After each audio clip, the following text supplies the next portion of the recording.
Hey everyone. Tonight we are going to a place where the air is so cold it feels like tiny needles on your skin, and the silence is so deep you can hear your own heartbeat.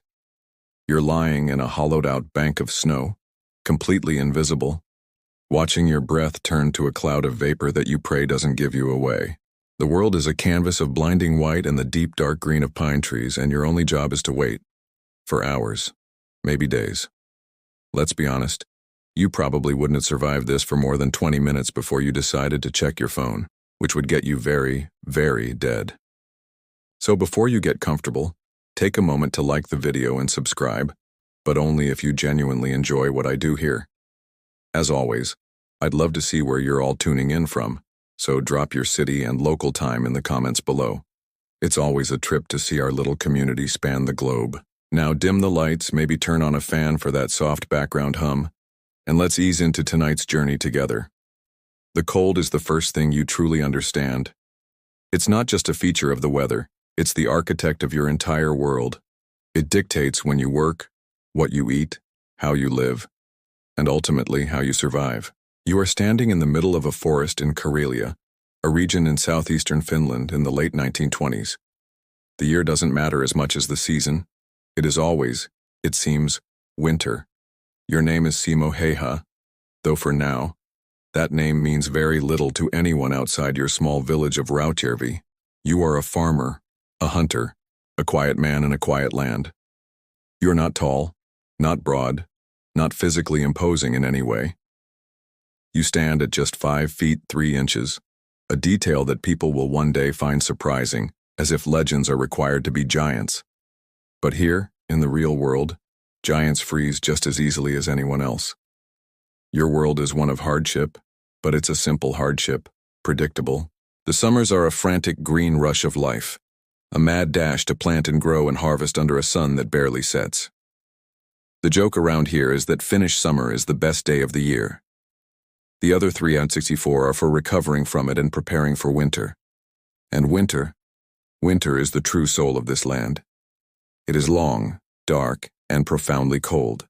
The forests of pine and birch are draped in a thick blanket of snow that muffles all sound, creating a silence that is both peaceful and unnerving. The lakes, so full of life in July, are now frozen highways of thick, gray ice. This is your home. You know the way the snow crunches differently at -10 degrees versus -20. You know the tracks of the fox, the hare, and the moose. This forest is not an adversary. It's your pantry, your workplace, and your sanctuary. You live a life of cycles. Farming gives way to logging, which gives way to hunting. It's all part of the same effort, to carve out a life on this northern edge of the world. Your family is like every other family here. You work hard, you speak little, and you endure. This endurance is a national trait, a kind of stubborn, quiet grit the Finns call sisu. It's a word that doesn't translate neatly into English. It's a mix of courage, resilience, and a grim determination to see things through, no matter how impossible the odds. Historians still argue whether this profound national characteristic was forged in the crucible of this harsh, unforgiving landscape, or if it's something more deeply ingrained in the Finnish spirit. For you, it's not a concept to be debated. It's just the way you breathe. You don't think about being resilient, you just are. Your biggest concern most days is a stubborn stump that needs clearing, or a wolf getting too curious about your family's livestock. The idea of a geopolitical crisis is about as alien as the idea of a palm tree. Finland itself is young, a fledgling nation still finding its footing. It only declared independence from the crumbling Russian Empire in 1917. This freedom is a new and precious thing, fiercely guarded. Every one of your generation has grown up with the stories of the civil war that followed, a bitter and brutal conflict that pitted reds against whites, brother against brother. The scars of that war are still visible on the landscape and in the memories of the older folks. The peace you now enjoy feels permanent, but it is fragile. Across the border, a new kind of empire is rising. The Soviet Union looms, a colossal neighbor with an ideology that has little room for small, independent democracies on its doorstep. For now, they are just a shadow on the eastern horizon, a place from which strange radio broadcasts sometimes drift on the winter wind. It's the classic nosy neighbor situation, just with more tanks and a less than stellar record on property lines. In the evenings, the work done, you find warmth and community in the one place that defies the Finnish winter, the sauna. It's a small, smoky wooden hut, the heart of every homestead. It's here that the sweat flows. The aches of a hard day's labor are steamed away, and the silence of the forest is replaced by quiet conversation. The sauna is a uniquely Finnish institution, a place for everything from sacred rituals to Saturday night baths. It's said that in the old days, a Finn was born in a sauna, lived by a sauna, and their body was washed for the last time in a sauna. It is a womb of heat in a world of ice. It's a rare moment of total relaxation, a letting go of the tension you carry in your shoulders from hefting logs or holding a rifle steady against a restless wind. And it's in that quiet space, your mind at ease, that you find you are perfectly, contentedly, at home in this challenging world. You have no ambition beyond this life. You are a farmer, a son, a brother, and for now that is more than enough. The rumblings of the world beyond your forest are distant, ignorable. But the wind is changing, and soon it will carry sounds far more menacing than the howl of a lone wolf. That changing wind doesn't trouble you yet. The world of international diplomacy and looming threats is abstract, distant. Your world is tangible, immediate, and measured in the heft of an axe, the warmth of a fire, and the cold, dense weight of a rifle in your hands. A rifle has been a part of your life for as long as you can remember. It is not a toy, nor is it an object of aggression. Here on the edge of the wilderness, it is a tool, as essential and as unremarkable as a spade. It's for managing pests that would steal your chickens or ruin your crops. It's for hunting, for putting precious meat on the table during the lean months of winter. Every single bullet costs money, a tangible piece of your family's hard-earned livelihood. So from your very first shot, you learn the core principle of a farmer's marksmanship. You do not miss. Wasting a shot is like throwing food into the snow. Your first real training ground is the farm itself. You become the unofficial and unpaid security consultant for the family's livestock. A fox stalking the henhouse, a ravenous wolverine near the sheep pen. These are problems that you solve with a single quiet report from your old Winchester. You learn to predict an animal's movement, to read its hesitation. You learn to lead a moving target, not by calculation, but by instinct. It's a skill honed through endless repetition, a silent dialogue between your eye, the rifle, and the natural world. Then there is the hunt for food. Stalking a moose is a masterclass in patience. You can spend days tracking one, moving silently through the dense forest, every sense alive to the faintest sign. The final moment is a culmination of all that effort. Your breath held, the cold forgotten, your entire being focused on that one instant. The shot must be clean, humane, and final. You owe that to the animal, and you owe it to your family, who are depending on the food it will provide. When you turn 17, you join the Suojeluskunta, the Finnish civil guard. It's a natural step for a young man in your village. It isn't a professional army. It's a volunteer militia, a citizens' defense force born from the ashes of the Civil War. It is the embodiment of the idea that the defense of Finland rests on the shoulders of its ordinary people. This was a critical component of Finnish military doctrine between the wars, a small standing army backed by a massive, locally trained reserve. The training is practical, held on weekends and in the evenings. You practice drills, learn basic military tactics, and most importantly, you shoot. A lot.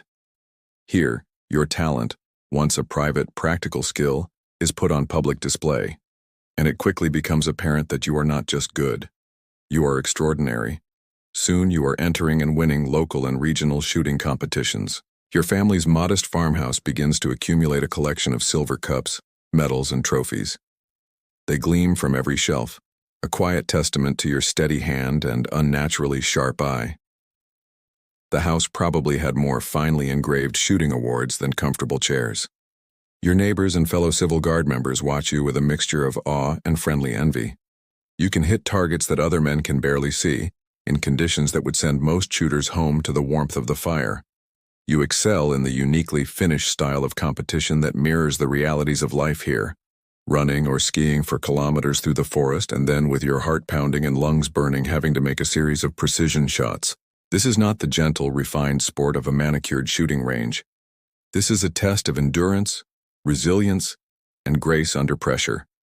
Military theorists still debate whether elite snipers are born with an innate, almost supernatural talent for spatial reasoning and physics, or if their skills are purely the product of thousands of hours of relentless, focused practice. In your case, observing you on the range, it seems to be an indivisible fusion of both. You have the gift of a hunter's eye, but it's a gift you have polished through tireless work.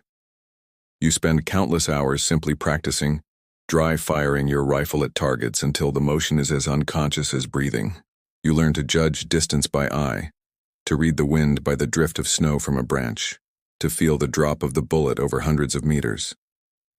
You become a student of ballistics, not from books, but from observation. Even now, you develop a preference that sets you apart. While others are drawn to the new technology of the telescopic scope, you shun it. You stick with the simple, rugged iron sights of your rifle.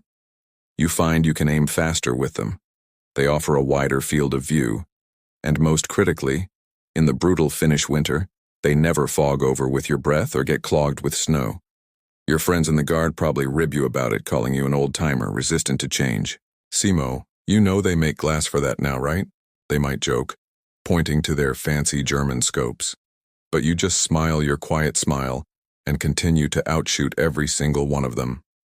Your method works for you, and you feel no need to change it. Your quietness is your hallmark. People might think you are contemplating some deep, profound strategy on the firing line, when in reality you are probably just making a mental note to check on a fence post back at the farm. Your focus is absolute, but your ego is non-existent. The shooting is the thing, not the praise that comes with it. These skills, this entire way of being, are forged in a time of peace, for the simple goals of sport and sustenance. You are becoming a master craftsman of a deadly art, with no idea that your craft is about to be in very high demand. The world outside your quiet forest is beginning to catch fire. It is 1939, and the intricate, fragile peace of Europe is crumbling. In late August, two of the continent's most ruthless ideologies, Nazism and communism, do the unthinkable. They sign a non-aggression pact. You hear of it on the radio, this strange alliance between Hitler's Germany and Stalin's Soviet Union. It's called the Molotov-Ribbentrop Pact, a name that sounds alien and sinister. What you don't know, what the world doesn't know, is that attached to this public document are secret protocols. In these hidden addendums, the two dictators have casually drawn lines on a map, carving up Poland, the Baltic states, and chillingly your own homeland of Finland. You have been placed in the Soviet sphere of influence. It's a polite diplomatic term for a cage. The first tremors are felt in early October. The Soviet Union invites a Finnish delegation to Moscow for discussions. The tone is friendly, but the invitation feels like a summons. Your country's leaders go, and the whole of Finland holds its breath. The news that trickles back is unsettling. The Soviets, citing concerns for the security of Leningrad, their second largest city, which lies just 32 kilometers from the Finnish border, are making demands. They are not small demands. They want you to hand over strategic islands in the Gulf of Finland. They want to lease the Hanko Peninsula at the mouth of the Gulf for a massive naval base. And most critically, they demand that you cede a significant portion of the Karelian Isthmus, your most populated and industrially vital region, pushing the border westward. Back in Rautjärvi, you and your neighbors follow the news with growing unease. You may be a farmer, but you can read a map. Giving up the Karelian Isthmus isn't just surrendering territory, it's surrendering your only real line of defense. It's where the Mannerheim Line, a series of defensive fortifications, has been built. To give it up would be strategic suicide. It asks like your giant neighbor asking you to please dismantle your fence and hand over the keys to your front door, purely for his own peace of mind, of course. It's less of a negotiation and more of a threat delivered with a thin, unconvincing smile. The Finnish delegation, led by the shrewd statesman Juho Kusti Paasikivi, spends weeks in Moscow trying to find a compromise. They offer alternative territories, anything to appease the massive power to the east without crippling their own nation's ability to defend itself. The Soviets are immovable. You can picture the scene. The small Finnish group in a cavernous Kremlin chamber, facing men like Foreign Minister Molotov, who casually dismisses their concerns.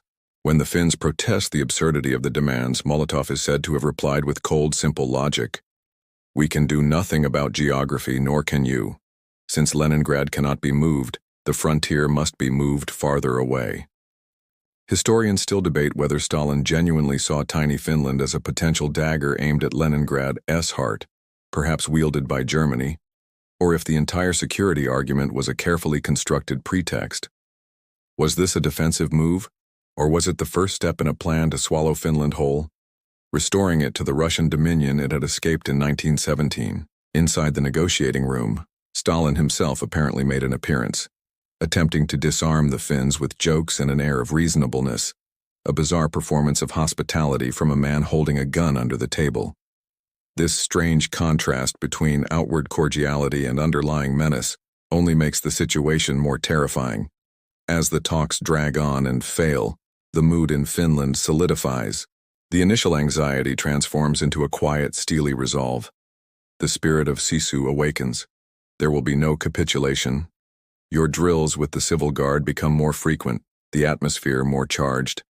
The crack of rifles at the practice range no longer sounds like sport. It sounds like rehearsal.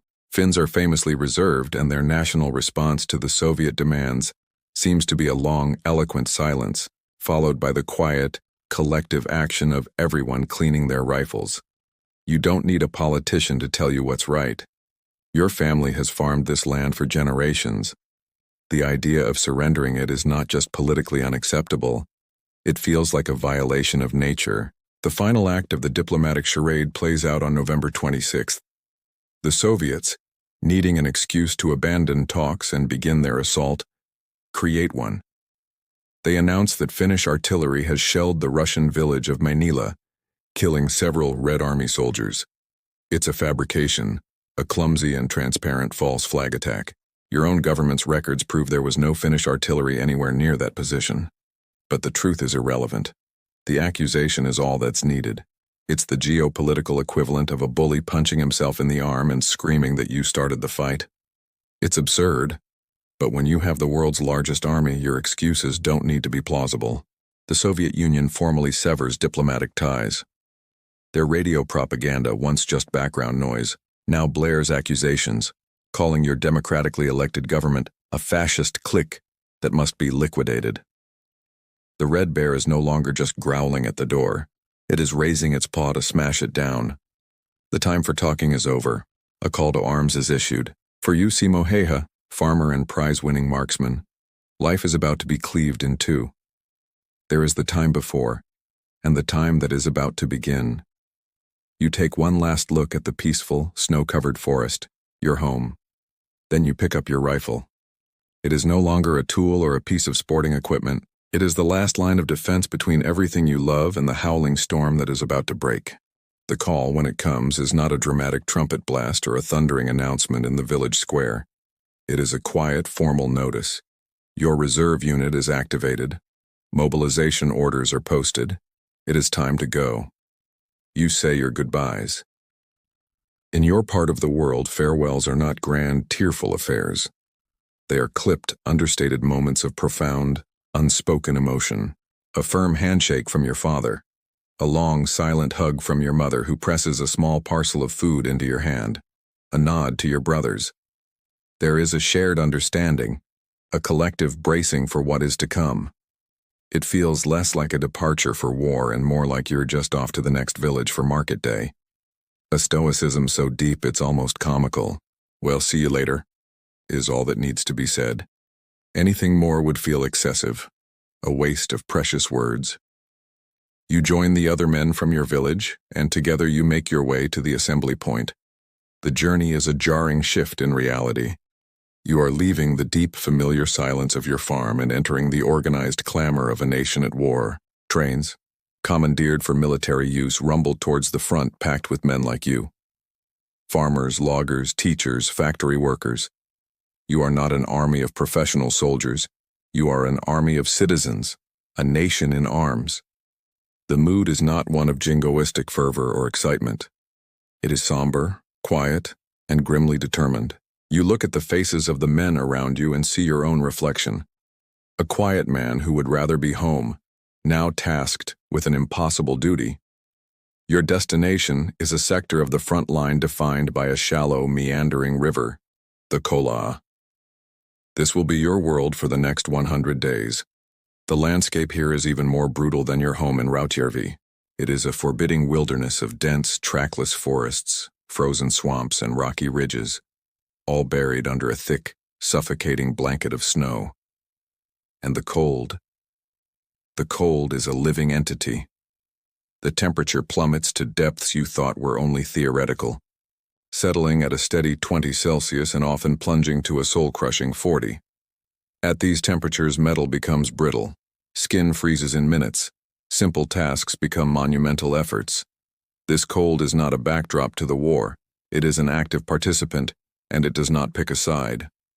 You are assigned to the 6th Company of Infantry Regiment 34, part of the 12th Division. You are facing the Soviet 56th Rifle Division. The sheer disparity of the forces is difficult to comprehend. On paper, the invasion of Finland should have been a brief, brutal affair, over in a matter of weeks. The Red Army has thrown nearly 500,000 men, thousands of tanks, and a modern air force at you. Finland, by contrast, has scraped together a force barely a third of that size, with almost no tanks to speak of, and a handful of obsolete fighter planes. The odds are not just long, they are laughable. It is a battle between a giant and a dwarf. Your gear is a motley collection.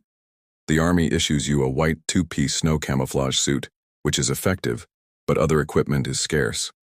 Many of your comrades have no proper helmets, wearing their own thick fur hats instead. Your boots are your own. Your rifle, a Seiko M2830 Mosin Nagant, is a Finnish-made variant of a Russian design, a fine, reliable weapon that you know better than you know your own reflection. You are not officially designated as a sniper in some elite unit. You are simply a rifleman in an infantry company, a soldier who happens to be a crack shot. Your commanders know of your reputation, and it is understood that your skills will be put to use. Military historians still debate whether the Red Army's catastrophic initial performance was a direct result of Stalin's Great Purge of the 1930s, which had executed or imprisoned the vast majority of its experienced senior officers, or if it was simply a profound underestimation of both Finnish resolve and the unique horrors of Arctic warfare. From your foxhole, the debate is academic. What you see is a massive, clumsy force ill-equipped for the environment. The Soviet soldiers wear dark, greenish-brown uniforms that make them stand out against the snow like flies on a sugar cube. Their tactics are rigid, relying on frontal assaults and massed formations that are suicidal in this terrain. It's a bold strategic choice, going for the highly visible human wave approach in a sniper's paradise. Your first days at the Kola front are spent in grueling manual labor. The ground is frozen as hard as iron. You can't dig trenches. You have to blast them out of the earth with explosives. The sound of detonations mixes with the thud of distant artillery. It's like trying to carve a home out of a planet-sized jawbreaker with a teaspoon. You find your position, a small depression in the snow on a slight rise overlooking a clearing where the Soviet troops are massing. The motto of your division is already taking hold, spreading from man to man in quiet whispers. Kola kesta. Kola holds. It is not a question. It is a statement of fact. The waiting is over. The abstract threat has become a tangible reality, a line of dark figures moving in the distance. You settle into your position, melting into the landscape as you have done 1,000 times before while hunting. You pack snow around you, creating a small white rampart. You feel the familiar stock of your rifle against your cheek. It is the same rifle that won you those silver cups, the same rifle that put food on your family's table.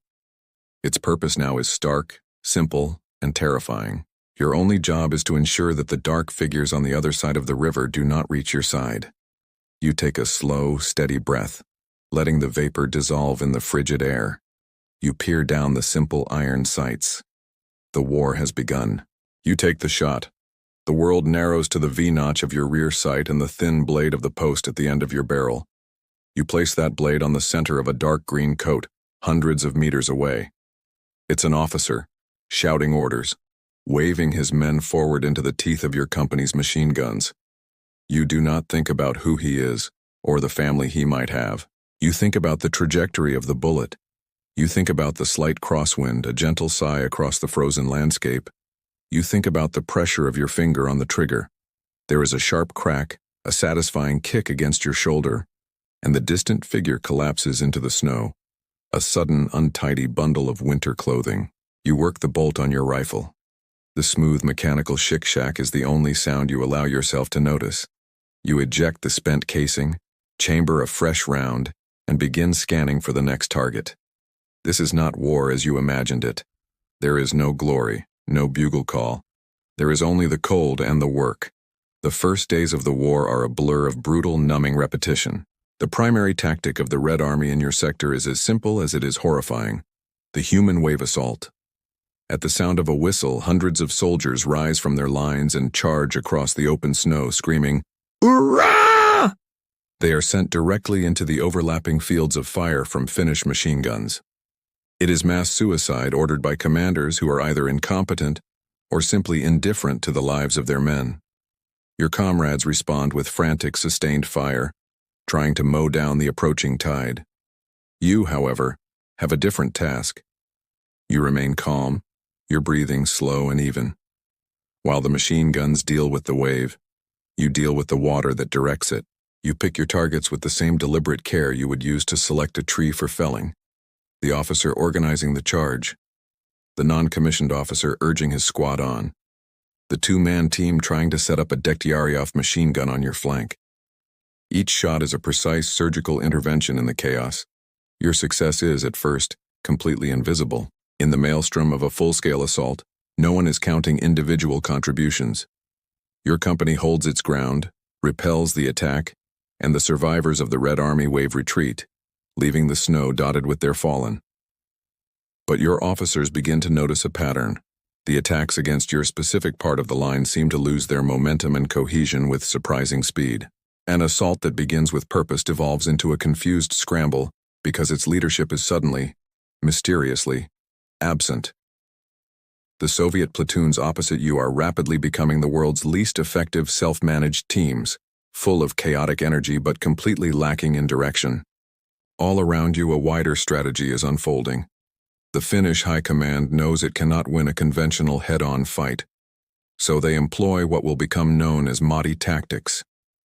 They allow columns of the road-bound Red Army to penetrate deep into the forests, then elite Finnish ski troops, moving like ghosts through the trees, sweep in behind them, cutting their supply lines. The invading column is now trapped, an isolated pocket, a Mahdi. These pockets are then squeezed, chopped up, and annihilated piece by piece. You, holding the line at Kola, are the anvil. The ski troops are the hammer. Your job is to fix the enemy in place, to bleed them, to break their will to advance while your more mobile comrades encircle and destroy them. Historians and psychologists still debate whether the most effective soldiers in combat are those who suppress their empathy, entirely becoming cold killing machines, or those who channel that empathy into a fierce protective instinct for their comrades, viewing their weapon as a shield for their friends. For you, it feels like neither. It is a state of profound, focused detachment. You are not protecting your friends so much as you are solving a series of deadly logistical problems. Each enemy soldier is a threat that must be neutralized before he can harm your unit. It is a grim, relentless form of pest control. It's a violent game of whack-a-mole played in sub-zero temperatures where the stakes are absolute. The daily routine is punishing.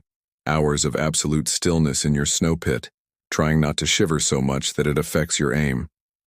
Your food rations, sausage and hard bread, are often frozen solid, requiring you to gnaw on them like an animal. You call this frozen bread kentakitostya, or field cracker, and it's more of a dental endurance test than a meal. Sleep is a luxury, taken in short, fitful bursts, always with one ear open for the telltale signs of a new attack. The only warmth comes from the fleeting heat of your rifle barrel after a shot, a brief, welcome touch of life in the frozen world. In these quiet moments, your comrades in the nearby foxholes start to talk. They have seen your shooting. They speak of it in hushed, awed tones. They don't know how you do it, but they are profoundly glad you are on their side. Your reputation is being built, not through boasts or official reports, but through the whispers of the men who are alive because of your quiet, deadly work. The Soviets don't have a name for you yet, but they are learning to fear your little patch of forest. They are learning that in this sector, leaders have a very short life expectancy. The whispers in the trenches around you are not just about the results of your work, but the means. Men who have spent their lives around firearms watch you with a kind of professional reverence. They look at your rifle, trying to find the secret to your success. What they see is not some space-age marvel or a specially customized weapon. It is a Seiko M2830, a bolt-action rifle that is, ironically, a Finnish-perfected version of the Russian Mosin Nagant. This is a beautiful historical irony. You are fighting the Red Army with a vastly superior version of their own standard-issue rifle. The M2830 is a tool of elegant simplicity. It is heavy, forged from steel, and stocked in Arctic birch. It is utterly reliable, designed by men who understood that a weapon in Finland had to function flawlessly in conditions that would freeze a lesser machine solid. This particular rifle is not just a piece of government property to you. It feels like a part of your own body. You have likely used this very weapon or one identical to it for years in the Civil Guard competitions. You know its every secret. You know the subtle resistance of the trigger just before it breaks, the precise way the bolt feels as it glides home, the familiar and comforting weight of it in your hands. It's a relationship built on thousands of hours of practice, a partnership more intimate than some marriages. You clean it obsessively, not as a chore, but as a ritual. In the paralyzing cold, a microscopic speck of dirt or a patch of frozen condensation can mean the difference between a clean shot and a jammed weapon. But the most remarkable thing about your setup, the detail that makes the other soldiers shake their heads in disbelief, is what is missing. There is no telescopic scope mounted to your rifle. Your officers have offered them to you. The Army has a number of German and Russian-made scopes, and as the company's preeminent marksman, you have first choice. You politely refuse every time. You prefer the simple, rugged honesty of the rifle's own iron sights. Your reasoning is a masterclass in practical, experience-driven logic. First, the scopes of this era are fragile things. The violent recoil of a high-powered rifle and the daily abuse of living in a foxhole can easily knock their delicate optics out of alignment. Iron sights, by contrast, are practically indestructible. Second, using a scope forces you to lift your head higher to see through it, presenting a larger target to the enemy. Your entire strategy is based on being invisible, on having the lowest possible profile. You want to be just another ripple in the snow, not a prairie dog popping its head up from a hole. Third, and most importantly, scopes are a liability in this cold. Your warm breath instantly fogs the rear lens, obscuring your vision at the critical moment. The lenses can get clogged with falling snow or ice, and on the rare sunny day, a glint of sunlight off the glass can act as a brilliant beacon, screaming your exact position to every enemy sniper for miles. Using a 1930s scope in these conditions would be like trying to navigate a hurricane with a map drawn on a napkin. It's a nice idea in theory, but a disaster in practice. Ballistics experts still debate whether the practical limitations of early WW2 era scopes at typical combat ranges actually offered a significant advantage over a masterfully used set of iron sights. For you, it's not a debate. You know you are faster with iron sights. They give you a wider, more natural field of view, preventing the tunnel vision that a scope can induce. This allows you to see the entire battlefield, to spot new threats, to watch how your targets react. Your success is also aided by the ammunition you use. You are often supplied with high-quality match-grade cartridges from the Finnish manufacturer Seiko, ammunition that is vastly more consistent and accurate than the standard Soviet equivalent. Your system is a perfect trinity: a skilled marksman, a superior rifle, and a precision-made bullet. Your refusal to use a scope elevates your growing reputation from mere excellence to something approaching mysticism. The other soldiers understand how difficult it is to hit a man-sized target at 300 meters with a scope. To do so at 400 or 500 meters with nothing but a metal post and a notch seems almost impossible. It speaks to a level of eyesight, judgment, and raw talent that is beyond their comprehension. If the Soviets ever learned the specifics of your technique, they'd probably assume the intelligence reports were a form of Finnish disinformation. You're telling me he's doing this without a scope? Send that agent to the gulag for drunkenness. The rifle is a reflection of your entire approach to this war. It is unpretentious, incredibly durable, and effective beyond all reasonable expectation. It is the perfect tool for a humble man tasked with an inhuman job. But the tool is only half the story. The true secret lies in how you, the man, disappear, leaving only the tool to do its work. Your rifle, as perfect a tool as it is useless if the man holding it is visible. The true secret to your survival and your lethality is not in the weapon, but in the meticulous life-saving art of becoming nothing. You are not hiding in the landscape. You are becoming a feature of it. Your lesson in this art begins before the sun rises, in the deep blue-gray twilight of the Arctic dawn. The first and most obvious tool is the white two-piece camouflage suit issued by the Army. It's a simple cotton garment, but it is the canvas upon which you will paint your invisibility. You pull it on over your thick wool uniform, instantly blurring your human silhouette into the background of endless snow. Next, you prepare your position for the day. This is not a matter of simply finding a good hiding spot. You create it. You crawl, unseen, to a pre-scouted location that gives you a clear but discreet view of the enemy lines. You dig a shallow pit, just deep enough for your body, throwing the excavated snow forward. You then carefully build a small, compact berm of snow in front of you. This little wall is your shield and your workbench. It conceals the majority of your body, provides a rock-steady rest for your rifle, and most importantly, helps to manage the two things that will give you away faster than anything else: your muzzle blast and your breath. Here you employ a trick of simple, genius physics that the enemy never seems to figure out. The fine, powdery snow of the Finnish winter is easily disturbed. The muzzle blast from your high-powered rifle would kick up a telltale puff of white with every shot.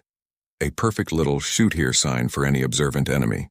To prevent this, you take your canteen and pour a small amount of water over the top of the snowbank in front of your barrel. In the crushing cold, the water freezes almost instantly, creating a hard, icy crust. Now, when you fire, the blast washes over the solid surface without disturbing a single snowflake. It's a tiny detail, but it's one of the dozen tiny details that keep you alive. The second giveaway is your own life force, your breath. In the frigid air, every exhalation produces a dense cloud of steam, a visible plume that rises like a signal flare. Your solution to this is brutally simple and deeply unpleasant. You gather a small handful of clean snow and place it in your mouth. You let it sit there, slowly melting against your tongue and cheeks. The snow cools your breath from the inside before it ever leaves your lips, dramatically reducing the amount of visible vapor. It is a constant, wet, chilling misery, but it works. It's the original vape cloud suppressor, decidedly not mint-flavored but ruthlessly effective.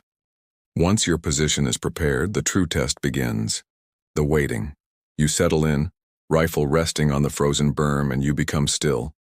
This is not the stillness of relaxation. It is a stillness of absolute, predatory focus. You do not move for hours. Your muscles scream in protest. The cold, a patient predator, gnaws at your fingers and toes. Your mind, starved of stimulus, begs you to fidget, to shift, to stretch. You deny it. You know that the human eye is a primitive tool, wired to detect one thing above all others: movement. In a static landscape of white, a single unnecessary motion is a death sentence. Your goal is to be so utterly unremarkable that even a squirrel with a caffeine habit would glance your way and move on to a more interesting pile of snow.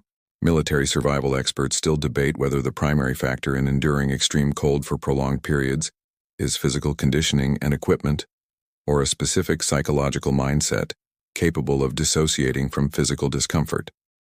For you, the two are woven together. You enter a hunter's trance, a state of hyper-awareness where your physical body is secondary to the mission of observation. You are no longer a man sitting in the snow. You are a pair of eyes, scanning, watching, waiting. When the moment comes to take a shot, it is a brief, violent interruption of this zen-like state. A crack echoes across the snow. A target falls. And then, instantly, you are still again. You work the bolt slowly, under cover. You do not pop your head up to see the result. You trust your shot was true and you become a snowdrift once more. To the terrified soldiers on the other side, it is magic. Death arrives without a source, a thunderclap from a clear sky. Your camouflage is not just a tactic, it is a form of psychological warfare. You are a ghost, a whisper, a rumor with a rifle. And soon that rumor will be given a name. The day begins in a darkness so complete it feels like a physical weight, long before the sun has even considered rising. You wake in a crude dugout or a hastily built log shelter, a burrow scraped from the frozen earth and covered with pine boughs. The cold inside is only marginally less vicious than the cold outside. Your first conscious thought is of the gnawing, damp chill that has settled deep into your bones. There is no morning routine to speak of, just the grim necessity of forcing your stiff limbs to move. Breakfast is the same as yesterday and the day before, a piece of rock-hard bread you gnaw on and a chunk of frozen sausage. If you are lucky, someone has managed to get a fire going, and you get a cup of weak, smoky coffee that is more warming to your hands than to your stomach. You gather your meager kit, your rifle, cleaned meticulously the night before. A specific number of cartridges, you only carry what you need. Your white camouflage suit, your knife, and a canteen of water that is likely already slush. You are a ghost, and ghosts travel light. You slip out of the shelter and into the pre-dawn gloom. You move alone, a silent wraith gliding through the trees, your path for the day already mapped in your mind. You reach your chosen spot, your office for the day, and begin the ritual you practiced yesterday and will practice again tomorrow. You prepare the position, icing the snowbank, checking your sight lines, and settling in just as the eastern sky begins to bleed a pale, washed-out gray. As the sun finally crests the horizon, it brings no warmth, only a painful, blinding glare off the endless sea of white. The light reflecting off the snow is a constant searing strain on your eyes. On bright days, the risk of snow blindness is real. The intense UV radiation can literally burn your retinas, a quirky but terrifying danger of Arctic warfare. You learn to squint for hours on end, to rest your vision by focusing on the dark tree line, to do anything to protect your most vital instrument. The front begins to wake up. Across the no man's land, the Red Army soldiers, convinced they are safe, become careless. A soldier stumbles from a bunker to relieve himself. A cook, trying to start a breakfast fire, sends a foolishly thin wisp of smoke into the still air. An officer, feeling the false security of distance, gathers a group of men for a briefing. These are the moments you live for. Your war is not fought in the grand, chaotic charges. It is fought in these fleeting seconds of enemy inattention. Patience is everything.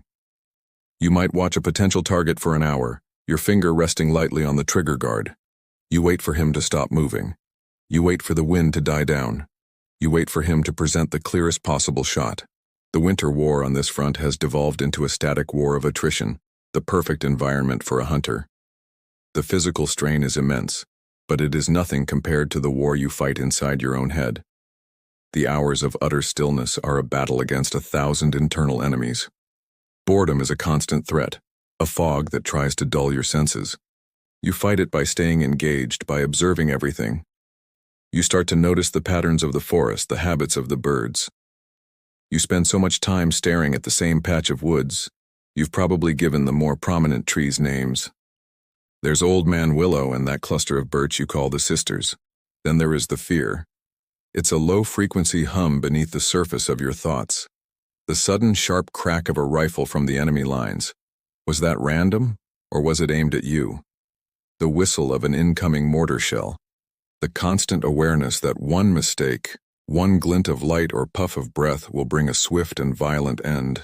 Psychologists who study combat stress still debate whether the sniper's role, with its long periods of isolation and the intensely personal act of killing, leads to a different, perhaps more insidious form of trauma than that of a regular soldier. You are alone, stewing in the silence with nothing but your thoughts and your targets. The enemy knows you are out there somewhere. They have their own snipers, and their job is to find you. The counter-sniper duel is the ultimate test of your craft. It is a lethal chess match where both kings are also the most powerful pieces on the board. You scan not for soldiers, but for the subtle signs of another predator. A rifle barrel that looks too straight to be a branch, a patch of snow that seems unnaturally disturbed. It's the universe's most stressful game of hide-and-seek, where the only prize for winning is getting to survive until tomorrow. As the light begins to fail, your workday ends. You wait until the landscape is plunged back into darkness before you begin your agonizingly slow crawl back to the finish lines. Every muscle aches. Your mind is numb with exhaustion. Back in the relative safety of the dugout, your lieutenant gets your report. It is, like you, simple and direct. "How many today, Simo?" he asks. You respond quietly, without emotion, like a factory worker clocking out. "6, sir." Your daily reports are less like war stories and more like a very grim fishing expedition, and so the tally grows day by grueling day. You try to sleep, the images of the day flickering behind your eyelids. You know that in just a few hours you will have to do it all over again. And you know that the enemy, bleeding leaders and morale, is starting to realize that the phantom killing them is not a team of snipers. It is one man. The work you do, day in and day out, is creating more than just casualties. It is creating a story. On the other side of the frozen river, in the miserable, poorly supplied trenches of the Red Army, a dark legend is being born. For the Soviet soldier, life on the Kala front is a special kind of hell. The cold is relentless, the food is scarce, and their leaders are sending them to die in pointless suicidal waves. But on top of all this material misery, there is a new, psychological terror. It is a fear of the silence between the chaos. The fear of an invisible, malevolent presence in the woods that plucks men from life, one by one without warning. A commissar, standing up to deliver a rousing speech, suddenly slumps over with a neat hole in his forehead. A machine gunner, laying down suppressing fire, abruptly goes silent, his head thrown back. A soldier, dashing from one miserable foxhole to another, never makes it. There is no muzzle flash to see, no puff of snow to locate.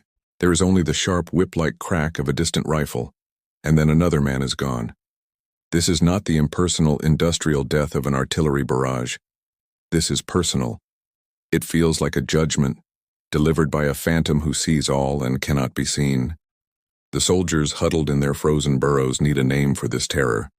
They need to give shape to their fear, and so, in hushed, terrified whispers, they coin a phrase, Bela Smirt, Belaya Smirt, the White Death. It's certainly a catchier and more terrifying name than their first draft, which was probably something like, that incredibly annoying guy we can't see. You, of course, are the last person to learn of your new moniker. You don't hear it shouted across the battlefield. You learn of it the way your side learns everything about the enemy, through the grim mechanics of war. Finnish ski patrols, the ghosts who haunt the forests behind enemy lines, bring back prisoners. These captured soldiers, often young, terrified, and half-frozen, babble during interrogations. They speak of the Belaya Smirt that haunts the Kola sector, an unstoppable Finnish demon who cannot be killed. Or perhaps Finnish intelligence, listening in on Soviet radio frequencies, picks up the name in the increasingly frantic transmissions of panicked officers pleading for artillery support against a single, unseen sniper. The news trickles down the chain of command, finally reaching your company. One of your comrades, his eyes wide with a mixture of awe and amusement, tells you. "Simo," he says, "do you have any idea what they're calling you over there?" He tells you the name, the White Death. You take in this information, this grand, terrifying title, and your reaction is pure, unadulterated Simo Hayha. You probably give a slight, almost imperceptible shrug. Maybe you offer a simple, non-committal ja, the all-purpose Finnish affirmative that can mean anything from "I understand completely" to "that's nice, but have you seen my other mitten?" You are not rushing out to get business cards printed. The legend is their story. Your story is about the rifle, the snow, and the duty.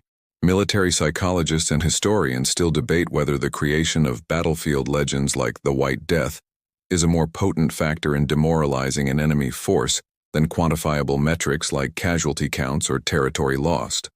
For the men facing you, the legend is everything. It transforms their fight against the Finnish army into a fight against a force of nature. To boost their own side's flagging morale, Soviet commissars begin inventing stories of your demise. They'll announce that the White Death has been killed by a brave Red Army sniper or obliterated by an artillery strike. A brief cheer might go up in the trenches.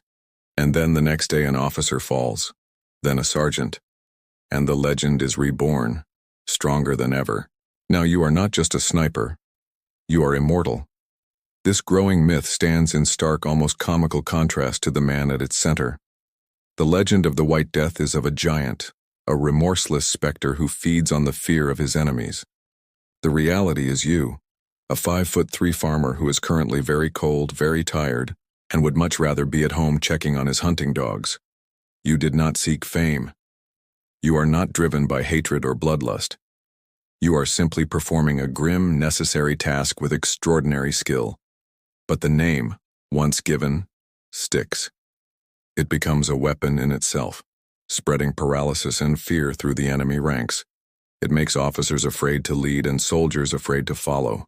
You, a single man, are psychologically pinning down a force hundreds of times your size. You are the reluctant celebrity of the Kola riverfront, and with that fame comes a new, unwanted danger. You are no longer just an anonymous Finnish rifleman. You have a name. And now the entire Red Army in your sector has a new primary objective: to hunt down and kill the White Death. The game is about to change. The game has changed. Your quiet, methodical work has earned you a name, and that name has made you a priority. The Red Army, humiliated and demoralized by an invisible enemy, decides to dedicate significant resources to your personal extermination. The hunter has now become the most prized prey on the entire front. You've gone from being a supporting actor in this grim play to the star, and you've just been handed a script that calls for an entire cast of assassins to try and kill you in every scene. You never even got to audition for the part. The first and most obvious change is the arrival of their best snipers. The Soviet Union, unlike the fledgling Finnish army, had a highly developed sniper doctrine before the war. They had dedicated schools, advanced training, and soldiers whose sole job was to do what you do. Now teams of these specialists are brought to the Kola sector with one simple mission: find and kill the Belaya Smirt. The lonely patient duels of the early war become a daily, intense reality. You are no longer just looking for targets of opportunity. You are actively being stalked by other predators. They work in teams, trying to bait you. One might fire from a known position to draw your eye, while another waits in a hidden location, hoping to catch you in the instant you fire back. You respond not with aggression, but with even greater patience. You become more meticulous, more observant. You spend more time watching and less time shooting. You know they are out there, and you use their own eagerness against them. You watch them set their clumsy traps. You'll see them prop up a dummy, a helmet on a stick, hoping you will waste a shot on it and reveal your position. You'll watch this soldier for an hour, noting his complete lack of movement or complaint about the cold, and conclude that he's either a master of meditation or he's full of straw. You don't take the bait. You wait until the real sniper, impatient and freezing, makes a tiny, fatal error, shifting his position, revealing the glint of his scope. And then you end the duel with a single, carefully placed shot. When their snipers fail, they turn to brute force. The new tactic is terrifying in its indiscriminate power. If a Soviet patrol takes a casualty, or if an officer even thinks he saw something suspicious in a particular patch of trees, he will call in the artillery. Suddenly, the silent forest erupts in a cataclysm of noise and violence. Dozens of shells scream down from the sky, detonating in massive explosions that throw geysers of snow, frozen earth, and deadly shrapnel in every direction. There is no skill in surviving this, only luck. You press yourself into your shallow snow pit, making yourself as small as possible, as the world is torn apart around you. It's a profound overreaction, like trying to swat a single mosquito with a wrecking ball. It's loud, it's messy, and it's a terrible waste of resources. Military tacticians still debate whether dedicating such immense resources, elite snipers, entire artillery batteries, to eliminate a single high-profile soldier is a sound strategic investment, or if it represents a costly obsession that distracts from broader operational objectives. For the commanders at Kola, it was clearly personal. The White Death was not just a soldier. He was an insult to their pride and a cancer on their morale, and they were willing to pay any price to cut him out. The pressure on you is immense. Every rustle of the wind sounds like an approaching sniper. Every distant thump could be the start of a barrage directed at you, but you do not break. You retreat deeper into your craft, focusing on the fundamentals that have kept you alive. One day, a bullet cracks past your ear, so close you feel its heat. Another day, a mortar round lands just meters away, burying you in a suffocating avalanche of snow and leaving your ears ringing for hours. You dig yourself out, shake it off, and get back to work. You become more cunning. You never use the same position 2 days in a row. You create decoy positions. You master the art of the slow, methodical retreat after a single shot, crawling backward for 100 meters before you even think of getting to your feet. They have sent the wolves to hunt the fox, but they seem to have forgotten that this particular fox knows the forest better than they do, and he has a master's degree in outsmarting wolves. Their obsession becomes their undoing. In their frantic efforts to kill you, they expose themselves. They become predictable. The hunter becomes the hunted. You have survived their special operation. You have outweighted and outshot their best snipers, and you have endured their thunderous bombardments. You have proven that their attempts to erase the legend have only served to cement it in blood and fire. But the war on the Kala front is more than just a long-distance duel. The Red Army is still pushing, and sometimes the fighting is not at 400 meters, but at 40. And in that arena, you are about to reveal a whole new set of skills. Their intensified hunt has failed. You have outthought, outweighted, and outshot their dedicated assassins. But the Red Army has one weapon that you cannot counter with patience and precision alone: sheer, overwhelming numbers. One frigid morning, the artillery bombardment is not a targeted harassment. It is a creeping, deafening barrage that walks its way across the entire front, and under its cover, a massive infantry assault surges forward, crashing against your thinned-out defensive lines. They break through. The carefully maintained distance of the sniper's war vanishes in an instant. The enemy is no longer a distant figure in your sights. They are right here, pouring into your trenches, their shouts mixing with the roar of explosions. In this maelstrom of chaos, your beloved Mosin Nagant, the instrument of surgical precision, is suddenly a liability. Its slow, bolt-action rate of fire is no match for the brutal realities of close-quarters combat. You abandon your sniper's nest, leaving the rifle behind for the moment, and grab a different tool. It is a Suomi Konepistuli KP-31, the Finnish-designed submachine gun. If the Mosin Nagant is a surgeon's scalpel, the Suomi is a roaring chainsaw. It is a heavy, beautifully machined weapon of war, fed by a 71-round drum magazine and spitting out 9mm bullets at a blistering 900 rounds per minute. This is not a weapon for patience. This is a weapon for shock and overwhelming violence. The skills required to wield it effectively are the polar opposite of your sniper's craft. There is no time for careful breathing or a slow trigger squeeze. This is instinct, speed, and aggression. You have gone from being a ghost in the snow to a storm in the trenches. The change in you is terrifying to behold. You move through the winding communication trenches with a fluid, deadly grace. Your small stature, a curiosity in normal life, is now a massive advantage, allowing you to stay low and move quickly through the confined spaces. All those years of farm work, of hoisting logs and wrestling with equipment, have given you a core and upper body strength that allows you to control the notoriously heavy Suomi, a weapon that could throw a weaker man off balance with its recoil. You become the tip of the spear in a desperate Finnish counterattack. You meet the tide of the Red Army head-on, not with a single well-aimed shot, but with short, controlled, devastating bursts from the Suomi. Your uncanny marksmanship translates seamlessly from the rifle to this new weapon. You are not just spraying bullets wildly. Every burst has a purpose. You clear a section of trench, use a tree for cover as you reload a new drum magazine, and then surge forward again. Your fellow soldiers, who knew you only as the quiet, almost invisible sniper, are stunned. It's like discovering that your mild-mannered town librarian is also a world champion kickboxer. It doesn't seem possible, but you are profoundly grateful he's on your team. The Suomi KP-31 was a masterpiece of a weapon, so effective that the Red Army, having suffered terribly at its hands, would later copy its most important features, like the high-capacity drum magazine, for their own iconic PPSH-41 submachine gun. In your hands, it is not just effective, it is apocalyptic. The Soviet soldiers, who thought they had finally broken the Finnish line, now find themselves facing a single man who seems to be everywhere at once, a whirlwind of lead and fury. Eyewitness accounts from your comrades would later give you a new, unofficial title, the Submachine Gun Devil of Kola. Military historians still debate whether Simo Hayha's total kill count with the submachine gun actually exceeded his sniper tally. It is impossible to know for sure. In the chaotic, swirling melee of a trench fight, there are no observers with binoculars carefully confirming kills. You are fighting for your life second by second.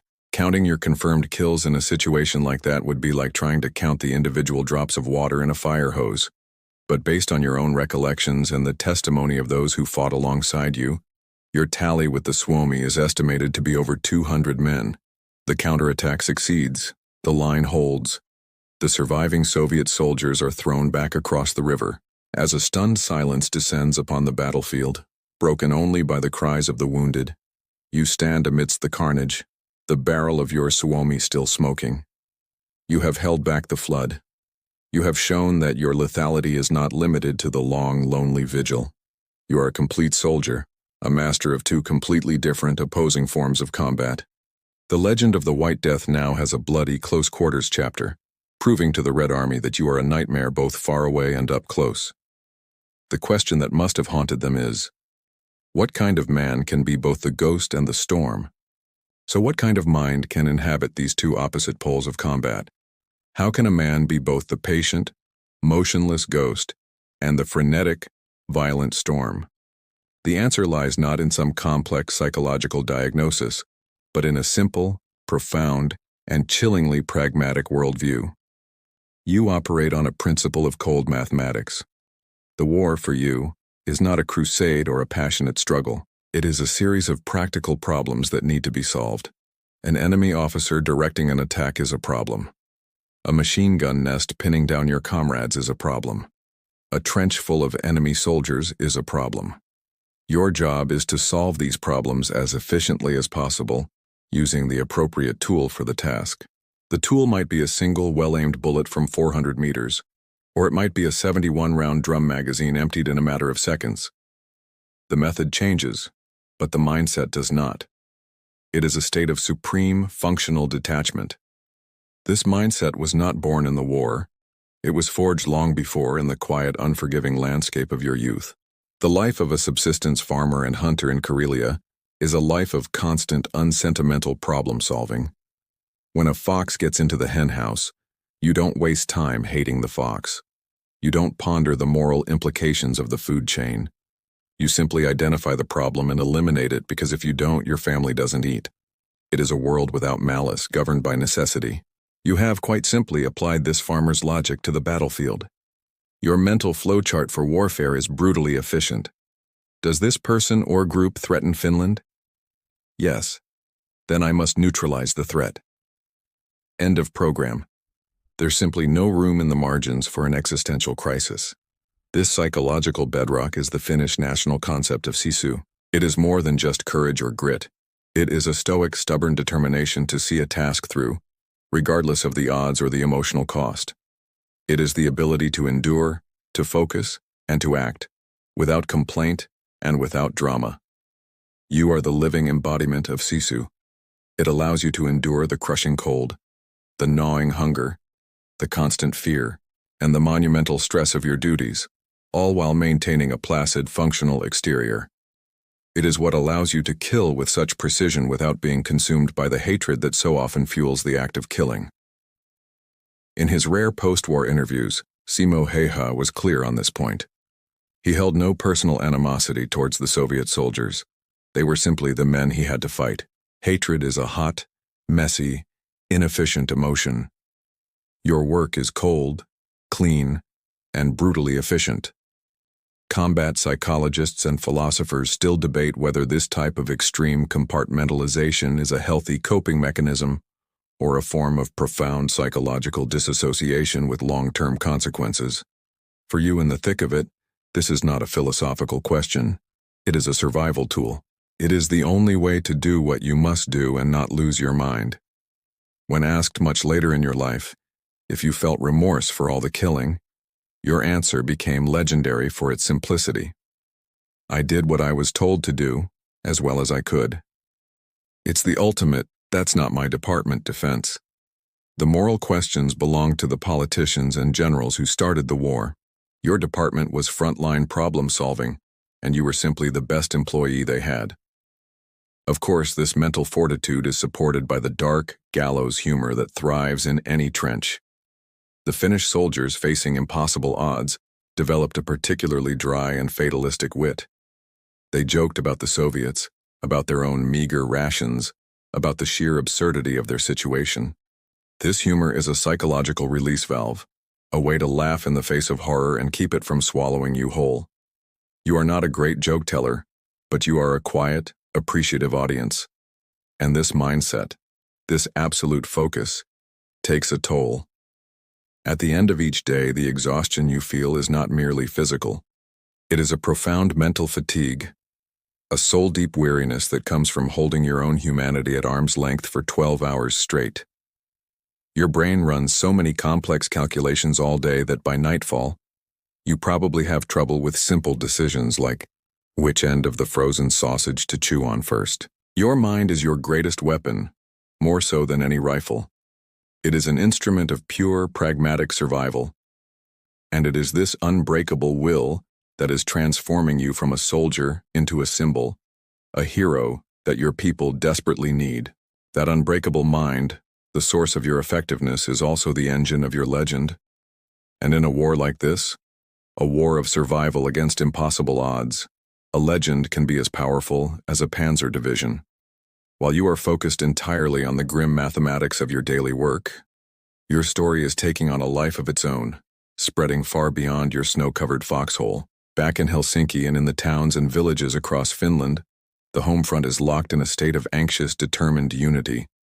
They are enduring rationing, air raids, and the constant gnawing fear for their husbands, sons, and brothers at the front. They are desperate for good news, for a sign that their tiny nation's incredible sacrifice is not in vain.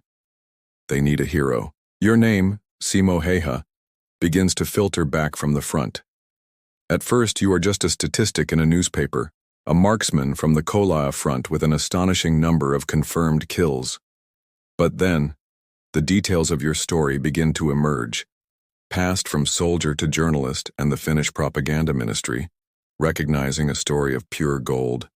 Fans the flames. They tell the tale of the humble farmer, the man who uses simple iron sights, the quiet hero who embodies the national spirit of Sisu.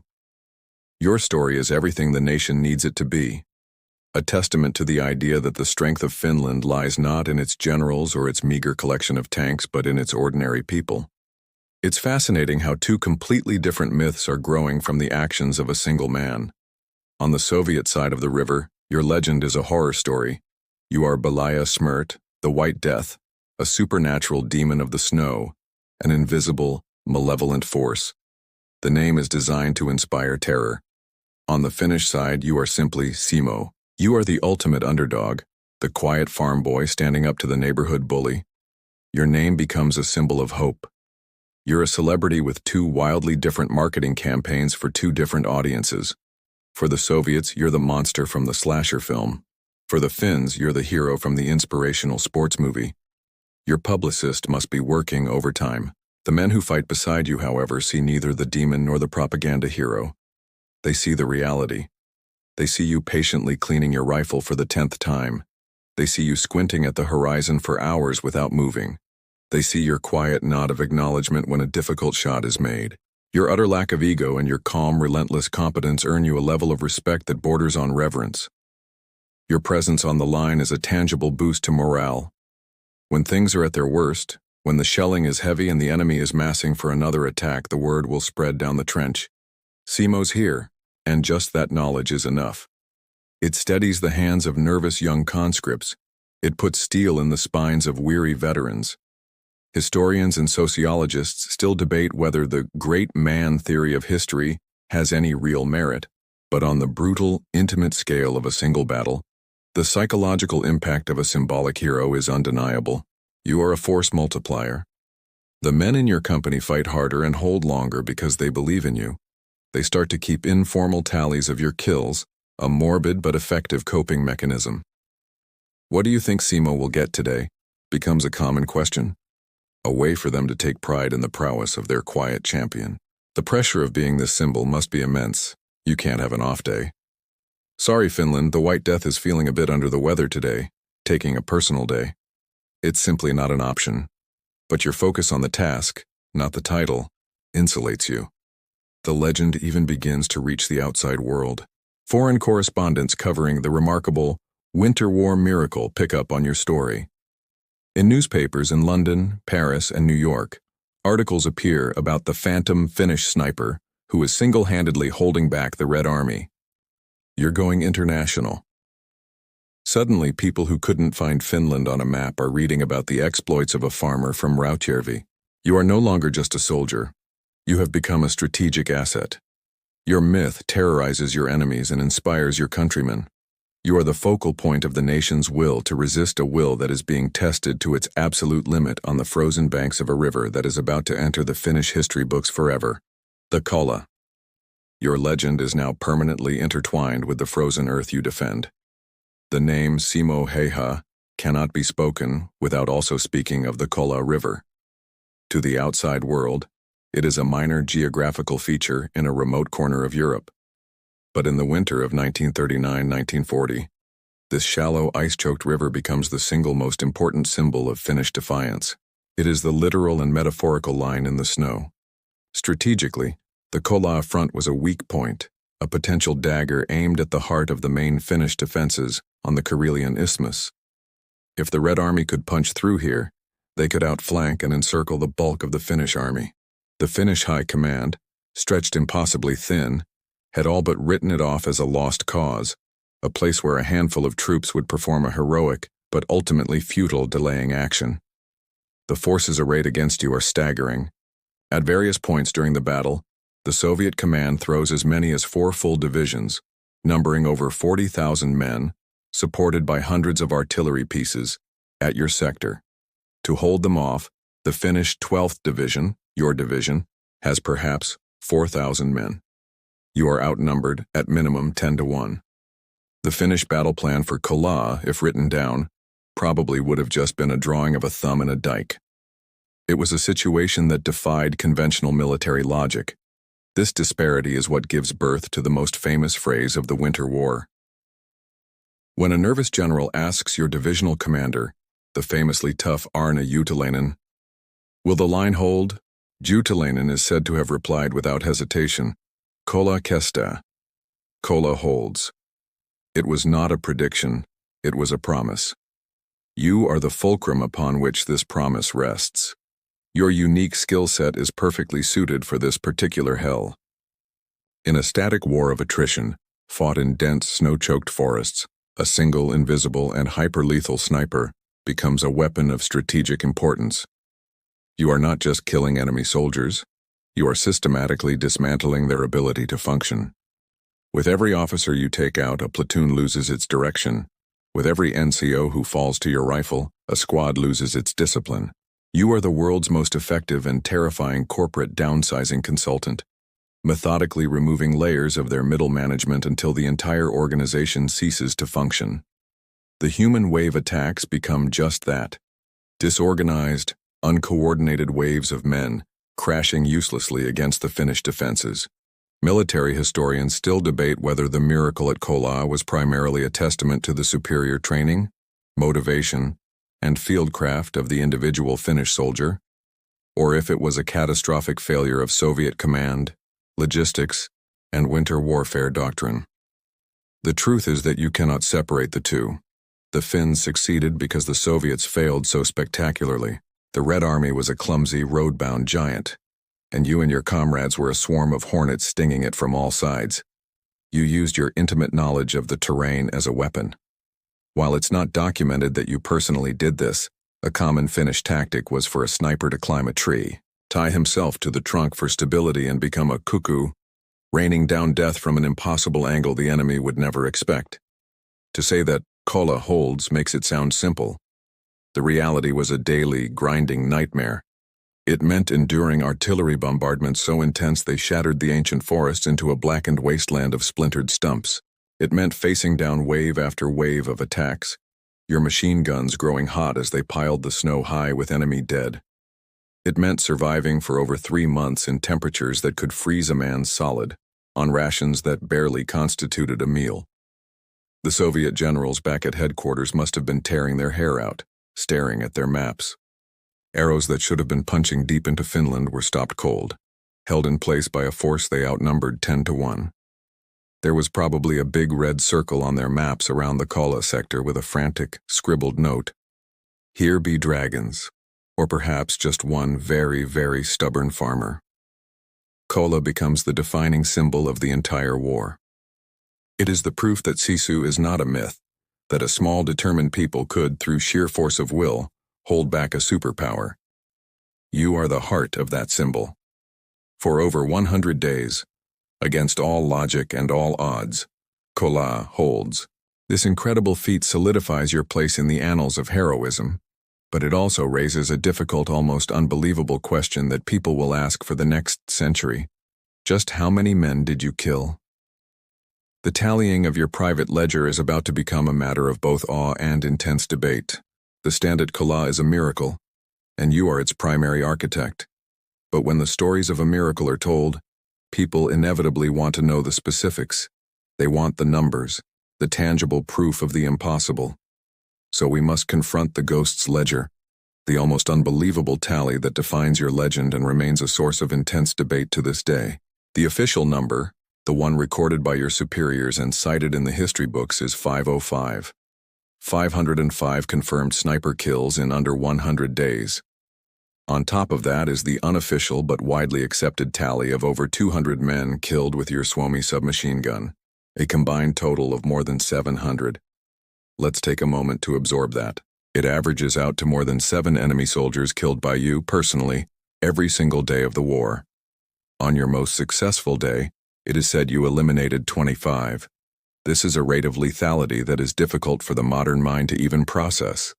It sounds like a number from a video game, not from a historical record. And so, the immediate logical question is, how on earth was this counted, and can we actually believe it? The sniper tally of 505 was not something you simply made up, nor was it a case of carving notches into your rifle stock. The Finnish army, while small, was professional. A sniper kill was generally only considered confirmed if it was witnessed and verified by an officer or at least one other soldier. Your company commander, a captain named Antti Rantamaa, who also happened to be a chaplain, took a special interest in your work. He became your unofficial bookkeeper. Each day, you would return from your position and give a quiet, factual report of your activities. Captain Rantamaa would record this number in a notebook, a document that has since become known as the White Death's Diary. This isn't a diary in your hand, but his meticulous log of the grim work you performed. This daily, contemporary accounting is the primary source for the 505 figure. The 200-plus submachine gun kills are, by necessity, a far softer number. As we've seen, a close-quarters trench raid is a swirling chaos of smoke, snow, and violence. Trying to get an officially confirmed kill count in that environment would be like trying to get an accurate head count during a building demolition. The number is an estimate, based on your own recollections and the odd testimony of the men who saw you work. If anything, those who fought beside you have always maintained that 200 is a very conservative figure. Naturally, these astronomical numbers have drawn skepticism. Was it all just propaganda, a story inflated to boost Finnish morale? Military historians still debate the exact figures, with some arguing for a more conservative total of around 300 sniper kills, while others, citing the chaplain's diary and eyewitness accounts, believe the 505 number is not only plausible, but potentially an undercount, as it wouldn't include those who were wounded and died later. But several factors support the high-end figure. The conditions were a perfect storm in your favor. Masses of poorly trained enemy soldiers wearing dark, contrasting uniforms, employing suicidal human wave tactics, all in a terrain perfectly suited for a hidden sniper. You had a target-rich environment unlike almost any other in history. And then there is your own attitude towards the numbers, which is perhaps the most compelling evidence of all. You never showed the slightest inclination to boast. You were not a man who exaggerated. When asked about your tally, you would state the facts as you knew them, with the same quiet, unemotional demeanor you used to report the weather. If you were in charge of your own public relations, your official biography would list your kill count as simply a sufficient amount. It is this profound humility that makes the unbelievable numbers feel chillingly real. It's a world record that no one in their right mind would ever want to beat, right up there with most bees swallowed or longest time listening to hold music. But we must not forget what the number represents. 505. It is the cold, hard endpoint of the mathematics of survival we have been exploring. Each digit was a human life, a story cut short in the snow. To remain sane and effective, you had to reduce them to a tally in a chaplain's notebook. It is a horrifying, almost incomprehensible feat of arms. It is a record forged in skill, sisu, and the unique madness of the Winter War.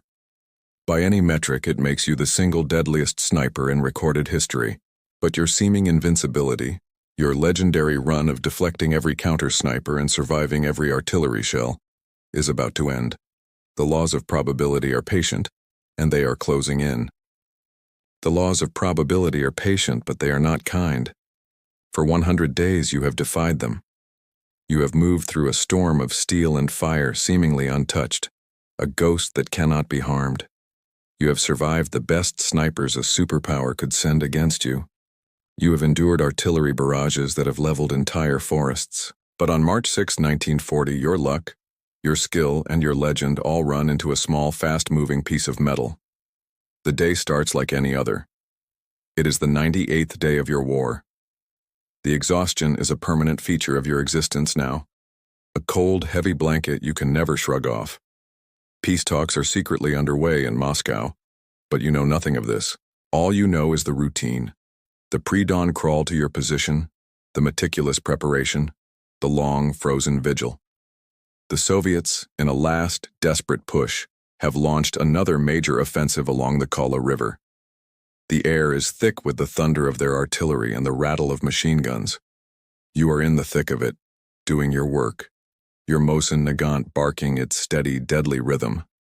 You are focused, detached, a master of your violent craft, and then it happens. There is no warning, no whistle of an incoming round, no telltale crack of a nearby rifle. One moment, you are sighting down your barrel, the world a clear, crisp picture of snow and enemy soldiers. The next moment, the world explodes. It is a flash of pure, white-hot light, a sound that is too loud to be a sound. It is a physical impact, a deafening concussion that seems to obliterate all thought. It is the sensation of being hit squarely in the face by a speeding train. And then, there is only a profound and silent darkness. You have been hit in the lower left jaw by an explosive bullet. This type of ammunition, technically forbidden for use against personnel by international treaty but widely used by all sides, is designed to detonate on impact. The result is not a clean hole, but a catastrophic, explosive wound. The bullet rips through your cheek, shatters your jawbone, and tears away a significant portion of your face. To your comrades nearby, the sight is horrific. 1 second you are there, the invincible Simo, and the next your head is engulfed in a pink mist, and you are thrown violently backward into your snow pit, a crumpled, lifeless heap. The immediate field diagnosis is grim, a terminal case of having your face blown off. The prognosis is not good. Historians and military analysts still debate the exact origin of the shot that struck you. Some claim it was a lucky stray round from a Red Army sniper, a 1 in a million shot in the chaos of a massive battle. Others maintain it was the result of a coordinated mortar or anti-tank rifle strike, the Soviets finally getting their target after months of trying. The truth is unknowable, lost forever in the fog of that bloody afternoon. What is certain is that in that instant, the White Death is believed to be dead. The battle rages on. The men in your company, who had come to see you as a talisman of their survival, are shaken to their core. If Simo could fall, then any of them could. But there is no time to mourn. They are forced to continue the fight, to hold back the tide, now without their greatest weapon. You are left for dead in your pit, your unconscious body slowly being covered by the drifting snow kicked up by the endless explosions. You have gone from being the most hyper-aware human being on the front to being less conscious than the frozen ground you are lying on. It's a sudden and violent end to your career. Hours later, as the assault finally wanes and the exhausted Finnish defenders begin the grim task of collecting their wounded and dead, a soldier stumbles upon your body. He is about to move on, assuming you are just another casualty, but then he sees a faint, almost imperceptible movement.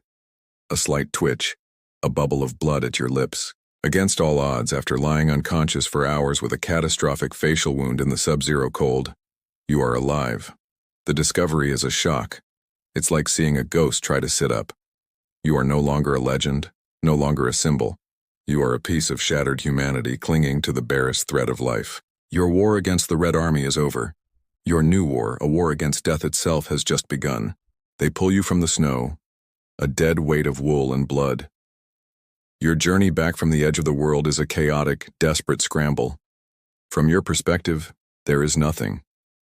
You are adrift in a silent black ocean, but your body is very much in the physical world, and it is being subjected to a rough ride. Your comrades, their faces grim, place you on an akio, a boat-shaped sled used for transporting supplies and casualties. They begin the arduous task of pulling you back towards the Finnish lines. The ground is a hellscape of shell craters and shattered trees. With every lurch and bump of the sled, your shattered head lolls to the side. You are the world's worst passenger, with a lot of silent complaints about the bumpy ride, but you are currently unable to voice them due to a severe lack of a functional jaw. Your first stop is a forward aid station, likely a smoke-filled tent or a cramped dugout reeking of antiseptic and despair. Here, overworked medics perform a grim triage. They see the catastrophic wound that was once your face and likely tag you as Evaton, one with no hope of survival. But then someone recognizes you. It's Hayha. It's Simo. The news sends a ripple through the exhausted medical team. The legend is alive. This changes the calculation.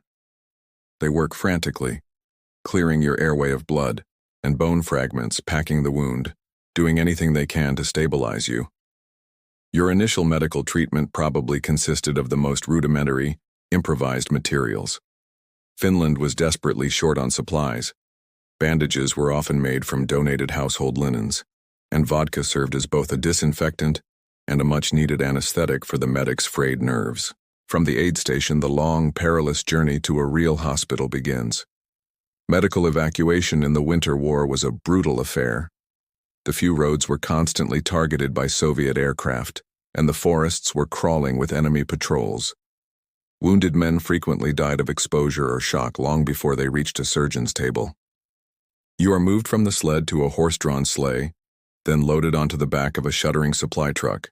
Each transfer is a new agony, a new risk, and all the while, you remain blissfully, terrifyingly absent. Neuroscientists and philosophers still debate the nature of consciousness during a coma, whether it is a true state of non-experience or a deeply buried form of awareness. For you, it is simply the pulling of a plug. The hyper-vigilant mind that could spot a target at 500 meters, the mind that could endure endless hours of cold and boredom, is switched off. The cold mathematics of survival have been replaced by the simple, biological calculus of a body fighting to keep its heart beating.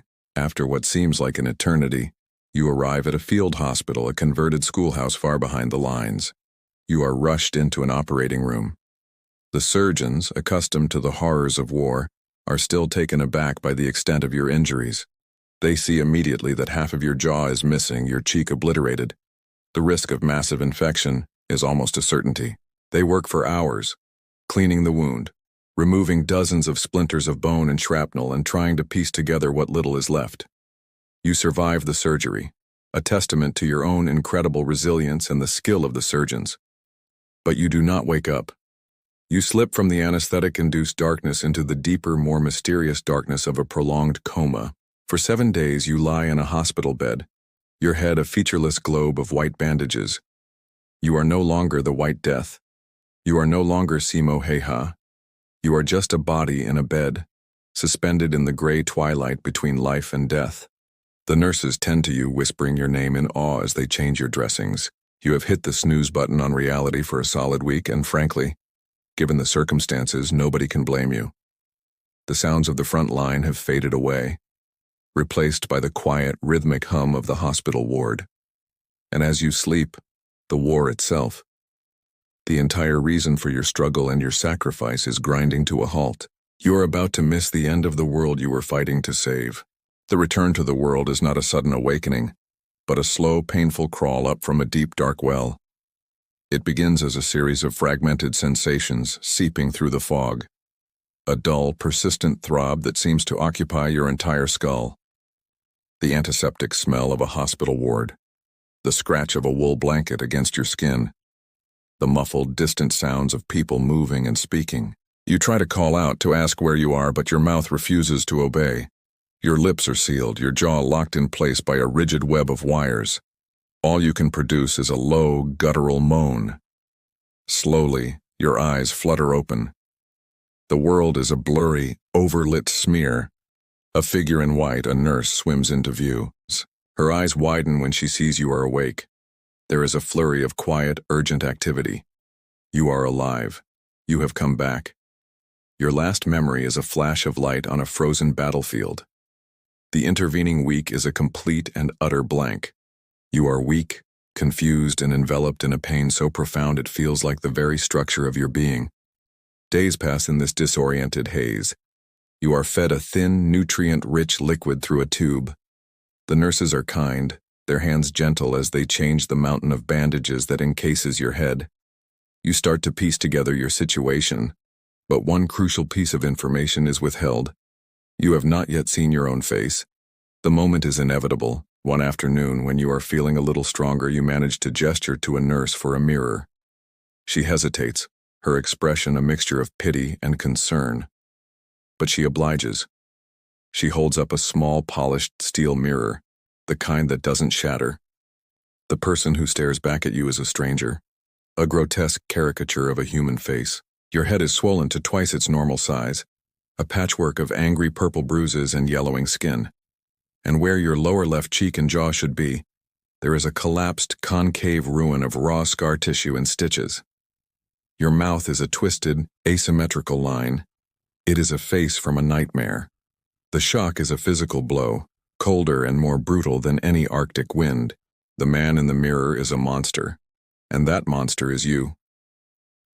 Your first thought, filtered through a haze of morphine and horror, is a grimly practical one. Well, on the bright side, I'll never have to worry about a bad photograph again. The bar has just been set impossibly low.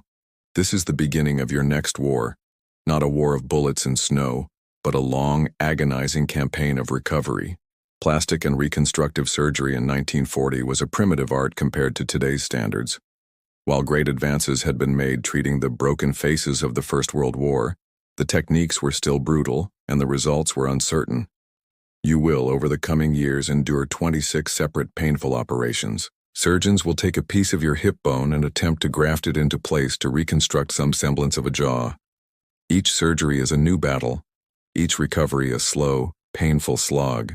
Psychologists who study trauma recovery still debate whether a pre-existing stoic personality like yours makes it easier to cope with disfiguring injuries, or if it simply buries the psychological distress beneath a placid surface.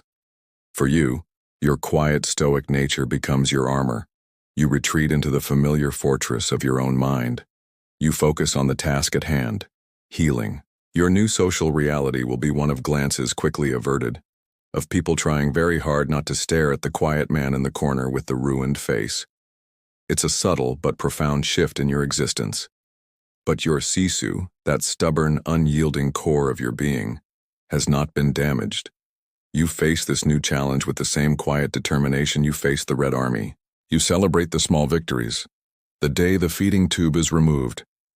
The first time you can painfully sip broth from a cup. The day the wires are cut from your jaw and you can begin the frustrating, exhausting process of learning to speak again. You receive letters by the sackful from a grateful nation. You are still their hero, perhaps even more so now. The man who not only defied the Red Army but is now defying death itself. The letters probably all start with a variation of, "Heard you got shot in the face," Hope you feel better soon, which is not your typical fan mail greeting. You have survived the unsurvivable.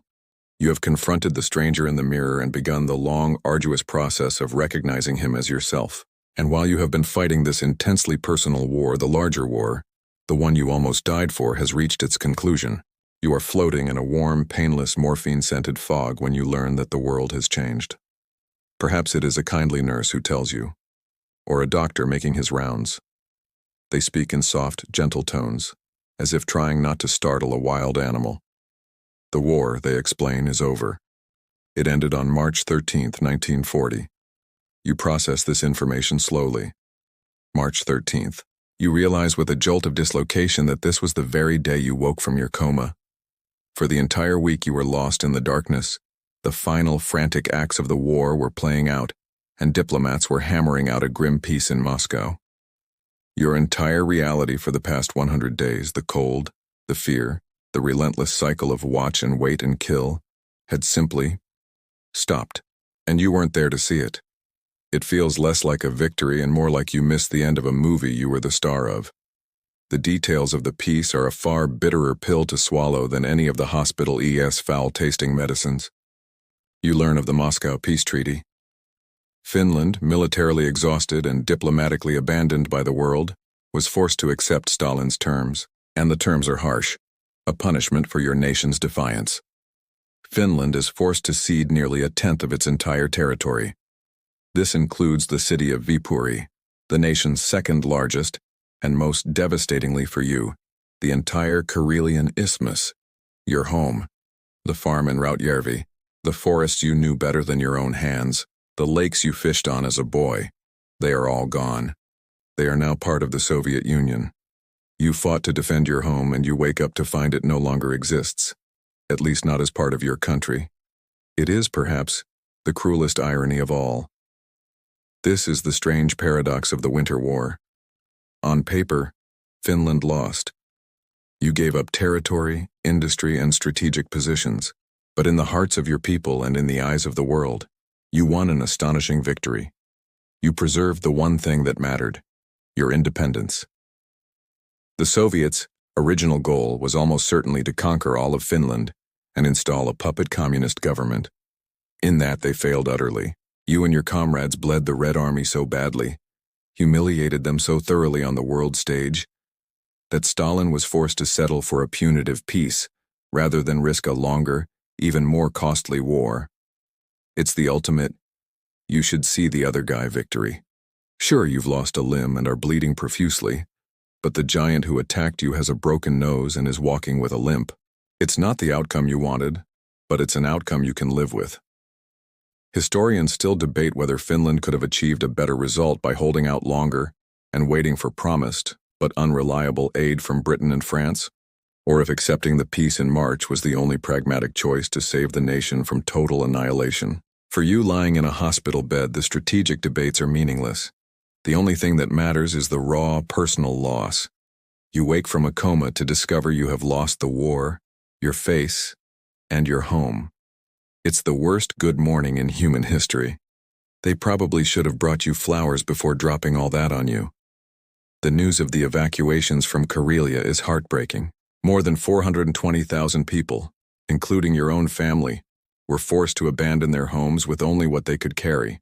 It was a monumental, tragic exodus, a nation creating refugees within its own borders to deny the Soviets the spoils of their conquest.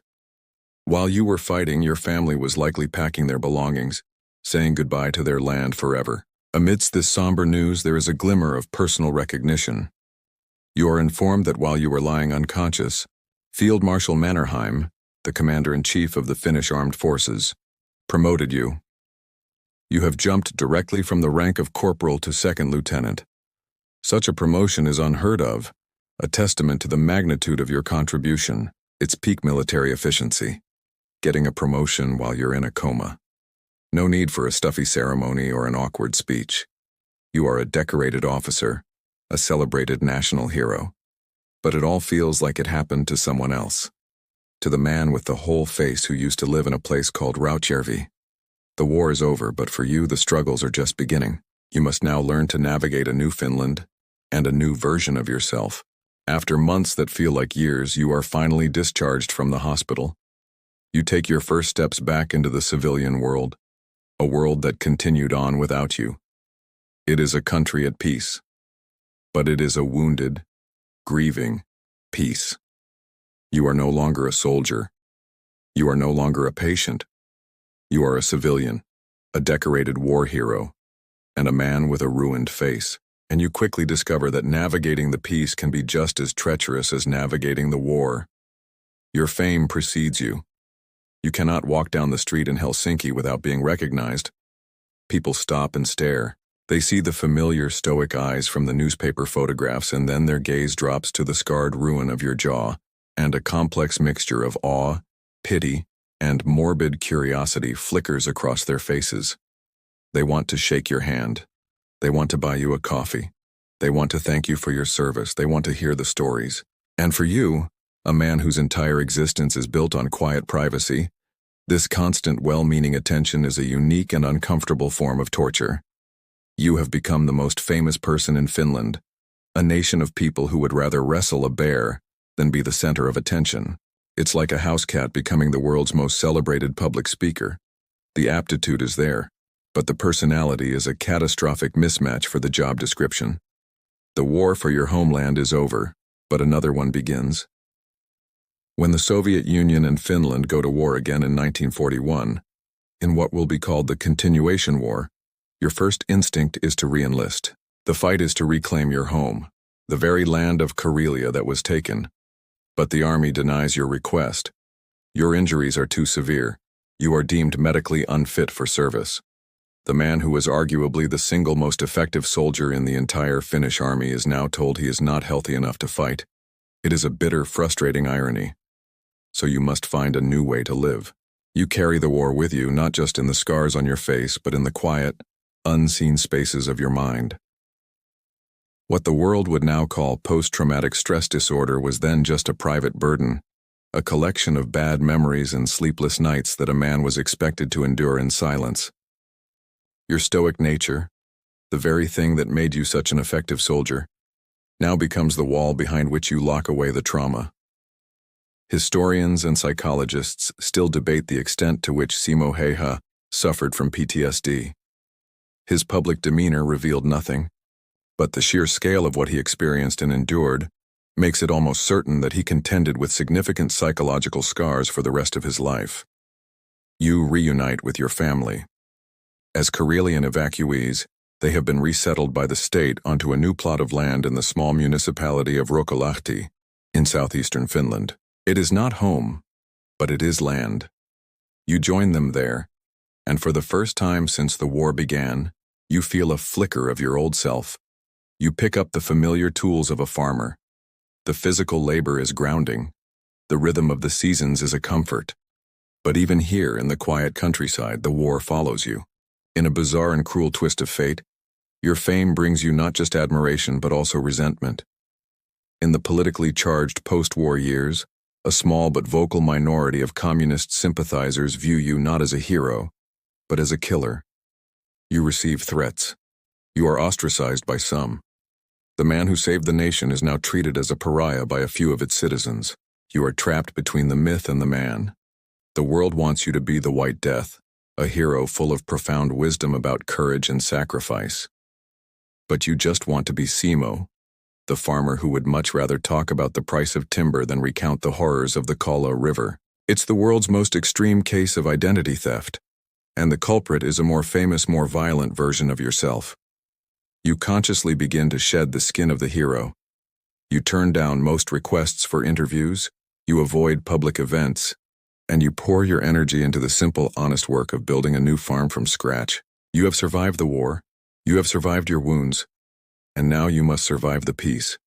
Your new mission is to find a life in a new home, and to find the man you were before the world decided you were a legend. The farm is your new front line, a battle of stubborn stumps and unpredictable weather. The hard physical labor grounds you, tires you out in a clean, honest way that sleep can finally follow. But it is the forest that truly begins to heal you. The deep, silent woods of your new home in Ruokolahti become your sanctuary. You return to the world you knew before the war, a world governed by the rhythm of the seasons, not the drumbeat of artillery. Here, in the quiet solitude of the pines and birches, you can breathe. The trees do not stare at your scars. The wind does not ask you to recount your heroics. The forest accepts you as you are without judgment. You pick up your rifle again, but this time it is for a different kind of hunt. You pour the incredible skills honed in the crucible of Kala into your oldest passion, moose hunting. You become, in the decades after the war, a renowned and highly respected hunter. The skill set is identical, but the context is transformed. The patience is the same, as you sit for hours, waiting for a sign. The tracking skills are the same as you read the story of a bent twig or a faint print in the mud. The marksmanship, of course, is the same. The steady hand, the calm breathing, the single, perfectly placed shot. But the intent, the very soul of the act, is profoundly different. The pressure is certainly much lower. If you miss a moose, it bounds away into the forest and you go home to a dinner of potatoes. The consequences of a miss on the Kola front were considerably more dramatic. Your fame as a war hero slowly fades into the background, replaced by a more immediate local reputation. You are no longer the White Death, the distant legend. You are Simo, the master hunter, the man you want leading your hunting party. This is a fame you can live with, one built on a shared passion and mutual respect. Hunting in Finland is a deeply communal and cultural activity, and you become a pillar of that community. You are invited on hunting trips with the highest echelons of Finnish society, most notably with Urho Kekkonen, the long-serving Finnish president who was himself a passionate outdoorsman. You, the humble farmer, are now a hunting companion to the leader of your country. Two men finding common ground in their love for the Finnish wilderness. Your constant companions on these hunts are your dogs. You become a dedicated and respected breeder of Finnish Spitzes, the iconic, fox-like national dog breed of Finland. They are not pets, but working partners, their sharp barks echoing through the forest as they track and hold a moose at bay. You develop a deep, unspoken bond with these animals. In their simple, honest loyalty, you find a companionship free from the complexities and judgments of the human world. Eco-psychologists still debate the specific mechanisms by which immersion in nature aids in trauma recovery, whether it's the biological effect of reducing stress hormones or a more profound spiritual connection to the world. For you, it is simple. The forest is where you make sense. It's the world's most intense and effective form of nature therapy. While some people practice forest bathing to relax, you practice forest hunting to reconnect. Both involve trees, but your version is far more likely to end with a freezer full of venison. There is a reverence in this kind of hunt that is entirely absent in war. You respect the moose, this magnificent, powerful king of the forest. The goal is a clean, ethical, and humane kill. The pride comes not from the act of killing, but from the successful execution of a difficult and ancient craft. It is a validation of your connection to this land. The moose had a good life, you had a good hunt, and now your community will have good food for the winter. It's the circle of life, and in its simple, brutal honesty, you find a measure of peace. You are reclaiming your skills, cleansing them of their wartime purpose. The crack of your Sako rifle in the autumn woods is no longer a sound of death and destruction. It is a sound of tradition, of sustenance, of life. The war hero is fading, replaced by the quiet, respected outdoorsman. You are settling into the long, peaceful autumn of your life. The hunt provides a seasonal solace, a way to reconnect with the wild heart of your homeland. But it is the farm that provides the rhythm for the rest of your life. For decades following the war, through the 50s, 60s, and 70s, you settle into a routine of profound and deliberate quiet. You are a farmer. This is your identity, the one you held before the war and the one you consciously reclaim after it. Life on the new farm in Ruokolahti is a cycle of hard, honest labor, dictated by the turning of the seasons. You wake before the sun, you work the land, you tend to your animals, and you fall into bed at night with the clean exhaustion that only comes from a day spent under the open sky. This quiet life is a conscious choice. You never marry, you have no children. Your world shrinks to the boundaries of your land, the companionship of your dogs, and the vast, silent forests that surround you.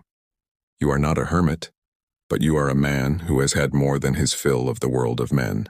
You have seen its ultimate expression of violence and have chosen to turn away from it, towards the simple, tangible truths of the soil.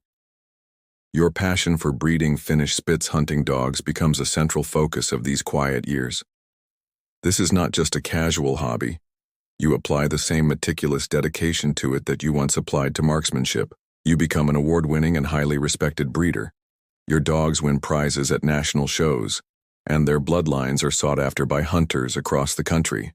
In the tight-knit world of Finnish dog breeders, you are famous not as a war hero, but as Simo, the man who produces champion Spitzes. You've successfully rebranded, moving from history's deadliest sniper to one of Finland's most respected dog breeders. It is a significant drop in global notoriety, but an incalculable improvement for your peace of mind. This retreat from the public eye was not just a personal preference, it mirrored a larger national sentiment. During the Cold War, Finland survived through a delicate political balancing act known as Finlandization. It maintained its sovereignty and its democratic institutions, but it had to constantly appease its massive, watchful neighbor, the Soviet Union. In this climate, officially celebrating a war hero famous for killing an unprecedented number of Soviet soldiers was politically inconvenient. Your desire for a quiet life fit perfectly with the government's desire to not poke the bear next door. Sociologists who study post-conflict societies still debate whether a nation's collective downplaying of its war heroes is a necessary act of diplomatic pragmatism or a profound disservice to the veterans who made that pragmatism possible. For you, it is a blessing. It allows you to bury the White Death, to let the myth gather dust in the history books while the man gets on with his life. Of course, the scars remain. Your speech is slightly slurred for the rest of your days, a constant physical reminder of the wound. And the psychological scars, though hidden behind your stoic demeanor, are managed rather than healed. The routine of the farm, the unconditional love of your dogs, the peace of the forest, these are the pillars of the new life you have built, and they are strong enough to hold up the weight of your past. Your joy is found in the simplest things. The deep satisfaction of a successful harvest. The pride in a perfectly trained puppy that learns to sit on the first try. The warmth of a fire after a long day in the woods. You have chosen a life of achievable happiness. The local children know you not as a legend, but as the quiet old man with the scarred face and the friendly dogs, the one who knows the best places to find mushrooms, and you are more than content with that. The decades roll by, one quiet season after another. You have successfully built a new life, a peaceful life on your own terms. The soldier is long gone. The hero is a ghost. Simo Hayha is an old farmer, content in his solitude. But history has a long memory, and it is not quite finished with you yet. The world changes. The decades pass, turning your quiet farm life into a long, unbroken stretch of peaceful routine. The Berlin Wall falls. The Soviet Union, the monolithic giant you once fought to a standstill, shudders, cracks, and then collapses into history. With its demise, the political ice around Finland begins to thaw. The era of Finlandization, of carefully watching your words and deeds so as not to offend the bear next door, is over. A new generation of Finns, hungry for their own history, begins to look back with open, unabashed pride at the miracle of the Winter War, and they come looking for its greatest hero. You are an old man now, well into your 90s. You have outlived your comrades, your enemies, and the very empire you fought against. You live in a small, quiet apartment in a veterans' care home. And now, the world, after leaving you in peace for half a century, comes knocking. A journalist or a historian, having secured a rare audience, sits opposite you. They see a small, frail man, his face a roadmap of ancient scars, but his eyes, they notice, are still remarkably clear and sharp. They have come to hear the legend speak. They ask you the questions that have echoed for decades. How did you become such a good shot? You look at them, your expression impassive, and give the simple one-word answer that is the bedrock of your entire being. Practice. No talk of a gift from God, no mention of a supernatural talent. Just practice. They press you for the secret, the trick that made you the White Death. You offer them no mystique, only the cold, hard logic of your craft. A good, clear day, you might say, and a position where you don't have to move. The interviewer is probably searching for a dramatic, soul-bearing monologue for their documentary, and you're giving them the straightforward, no-frills advice you'd find in a pamphlet on deer hunting. They inevitably arrive at the heavy questions. Did you hate the Russians? Do you feel remorse for what you did? Here, you are just as direct. I did what I was told to do, as well as I could, you say, your voice a low rasp. There would be no Finland unless everyone did the same. You place the moral burden squarely where it belongs, on the nation that invaded your home. There is no hatred in your voice, no lingering anger. There is only the quiet conviction of a man who performed his duty. Oral historians still debate the reliability of late-life interviews with combat veterans, questioning whether memories are inevitably polished or altered by the passage of time. Yet your story, in the few times you tell it, is remarkable for its unwavering consistency and its utter lack of embellishment. It lends your account a powerful, haunting authenticity. In one of these final interviews, a reporter, perhaps hoping for a grand philosophical summation of your life, asks you what the secret to the Winter War was. You give him a simple, three-word motto that was the creed of your generation: Koti, Uskonto, ja Isänmaa.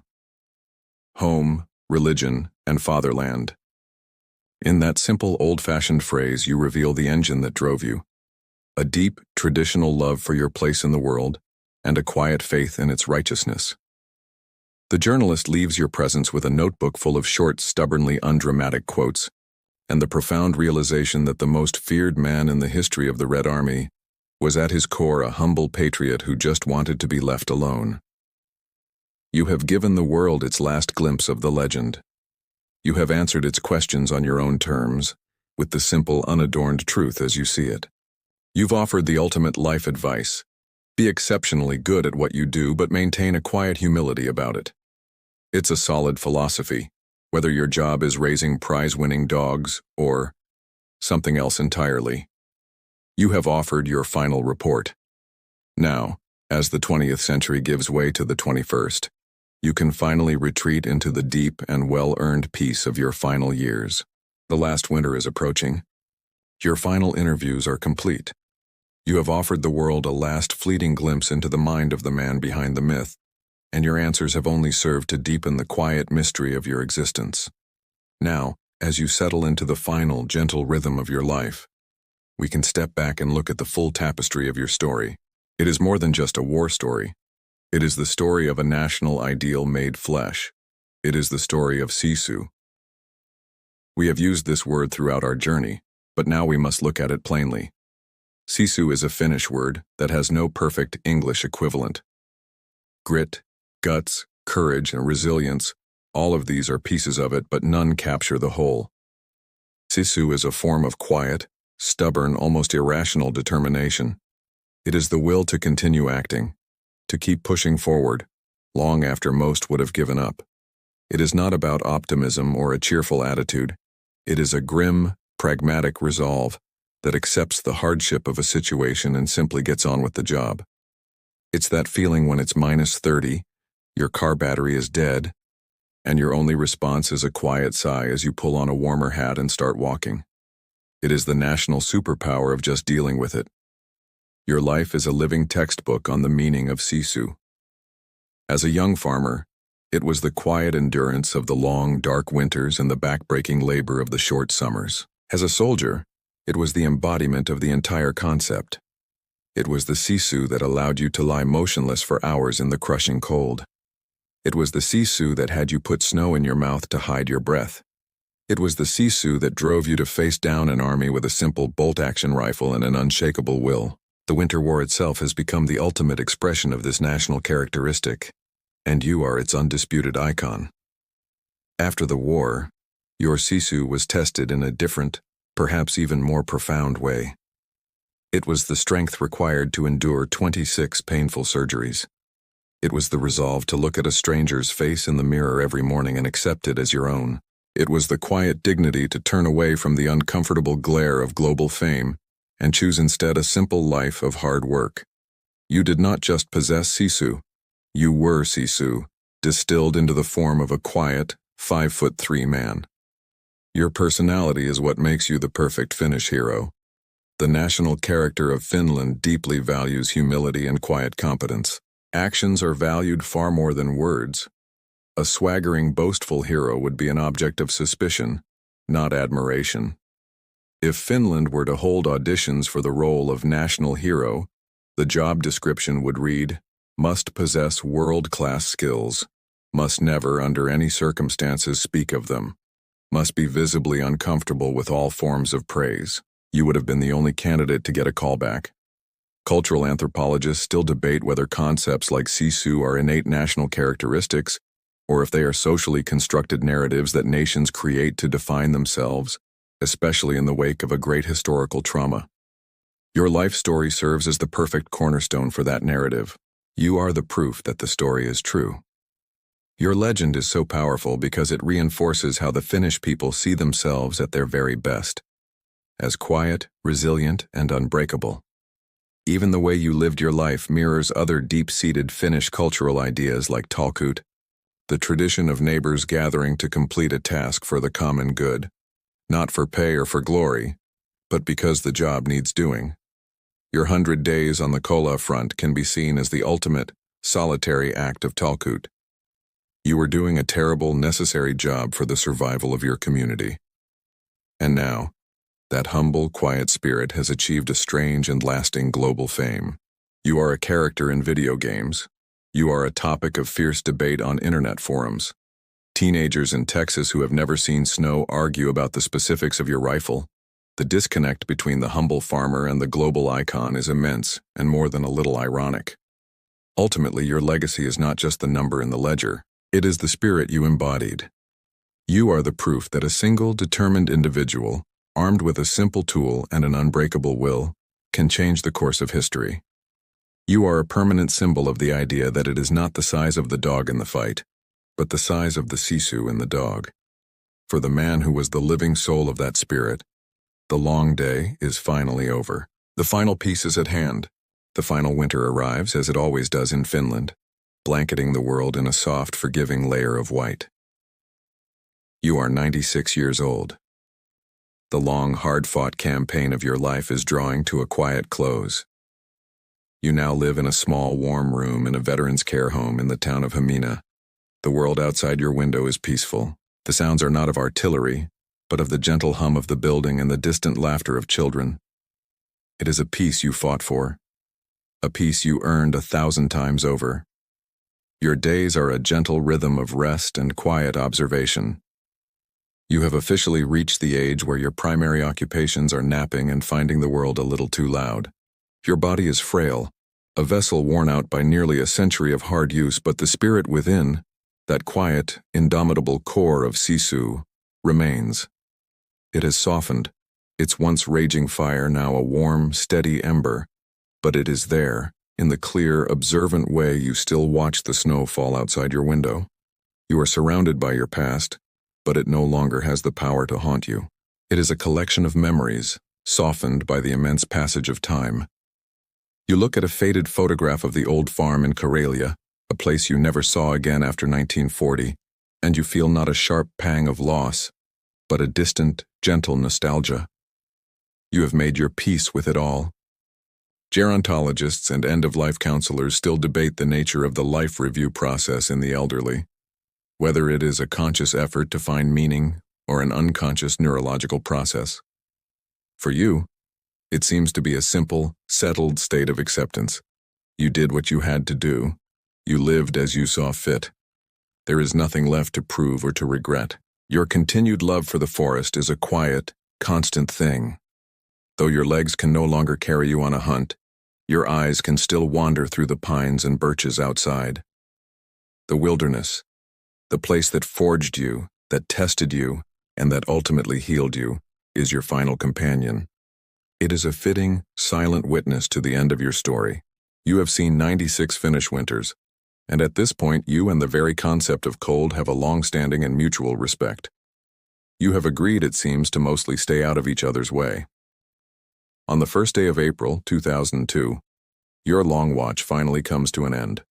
Simo Hayha, the farmer, the hunter, the soldier, the national hero, the quiet man who lived an impossibly loud life, passes away peacefully. Your death is noted in newspapers across the world, a final, fading echo of the legend of the White Death.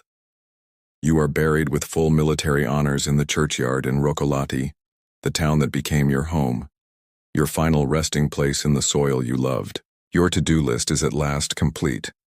There is only one item left: to take the quiet secrets of your incredible life with you into the final peaceful silence. You close your eyes one last time. The sounds of the world fade. The weight of memory, of a life lived at the very extremes of human experience, finally lifts. The forest calls you home. The snow is falling, not the harsh, windswept snow of the Kola River, but a gentle, quiet snow, covering everything in a blanket of pure, silent white. The hunter is home from the hill. The soldier has found his peace. The farmer's work is done. You are just Simo, and you are finally at rest. And so, the story of the quiet man who became a terrifying legend comes to a soft and gentle close. The echoes of the rifle shots have long since faded into the silence of the northern forests, and the blinding white of the battlefield has been replaced by the peaceful, dreamlike snow of memory.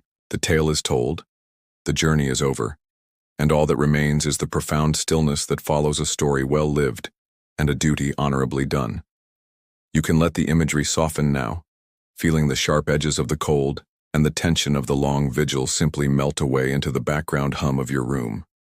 The quiet farmer has returned to his land, the hero has been laid to rest, and the spirit of that unyielding, stubborn courage has been absorbed back into the very soul of the winter that created it.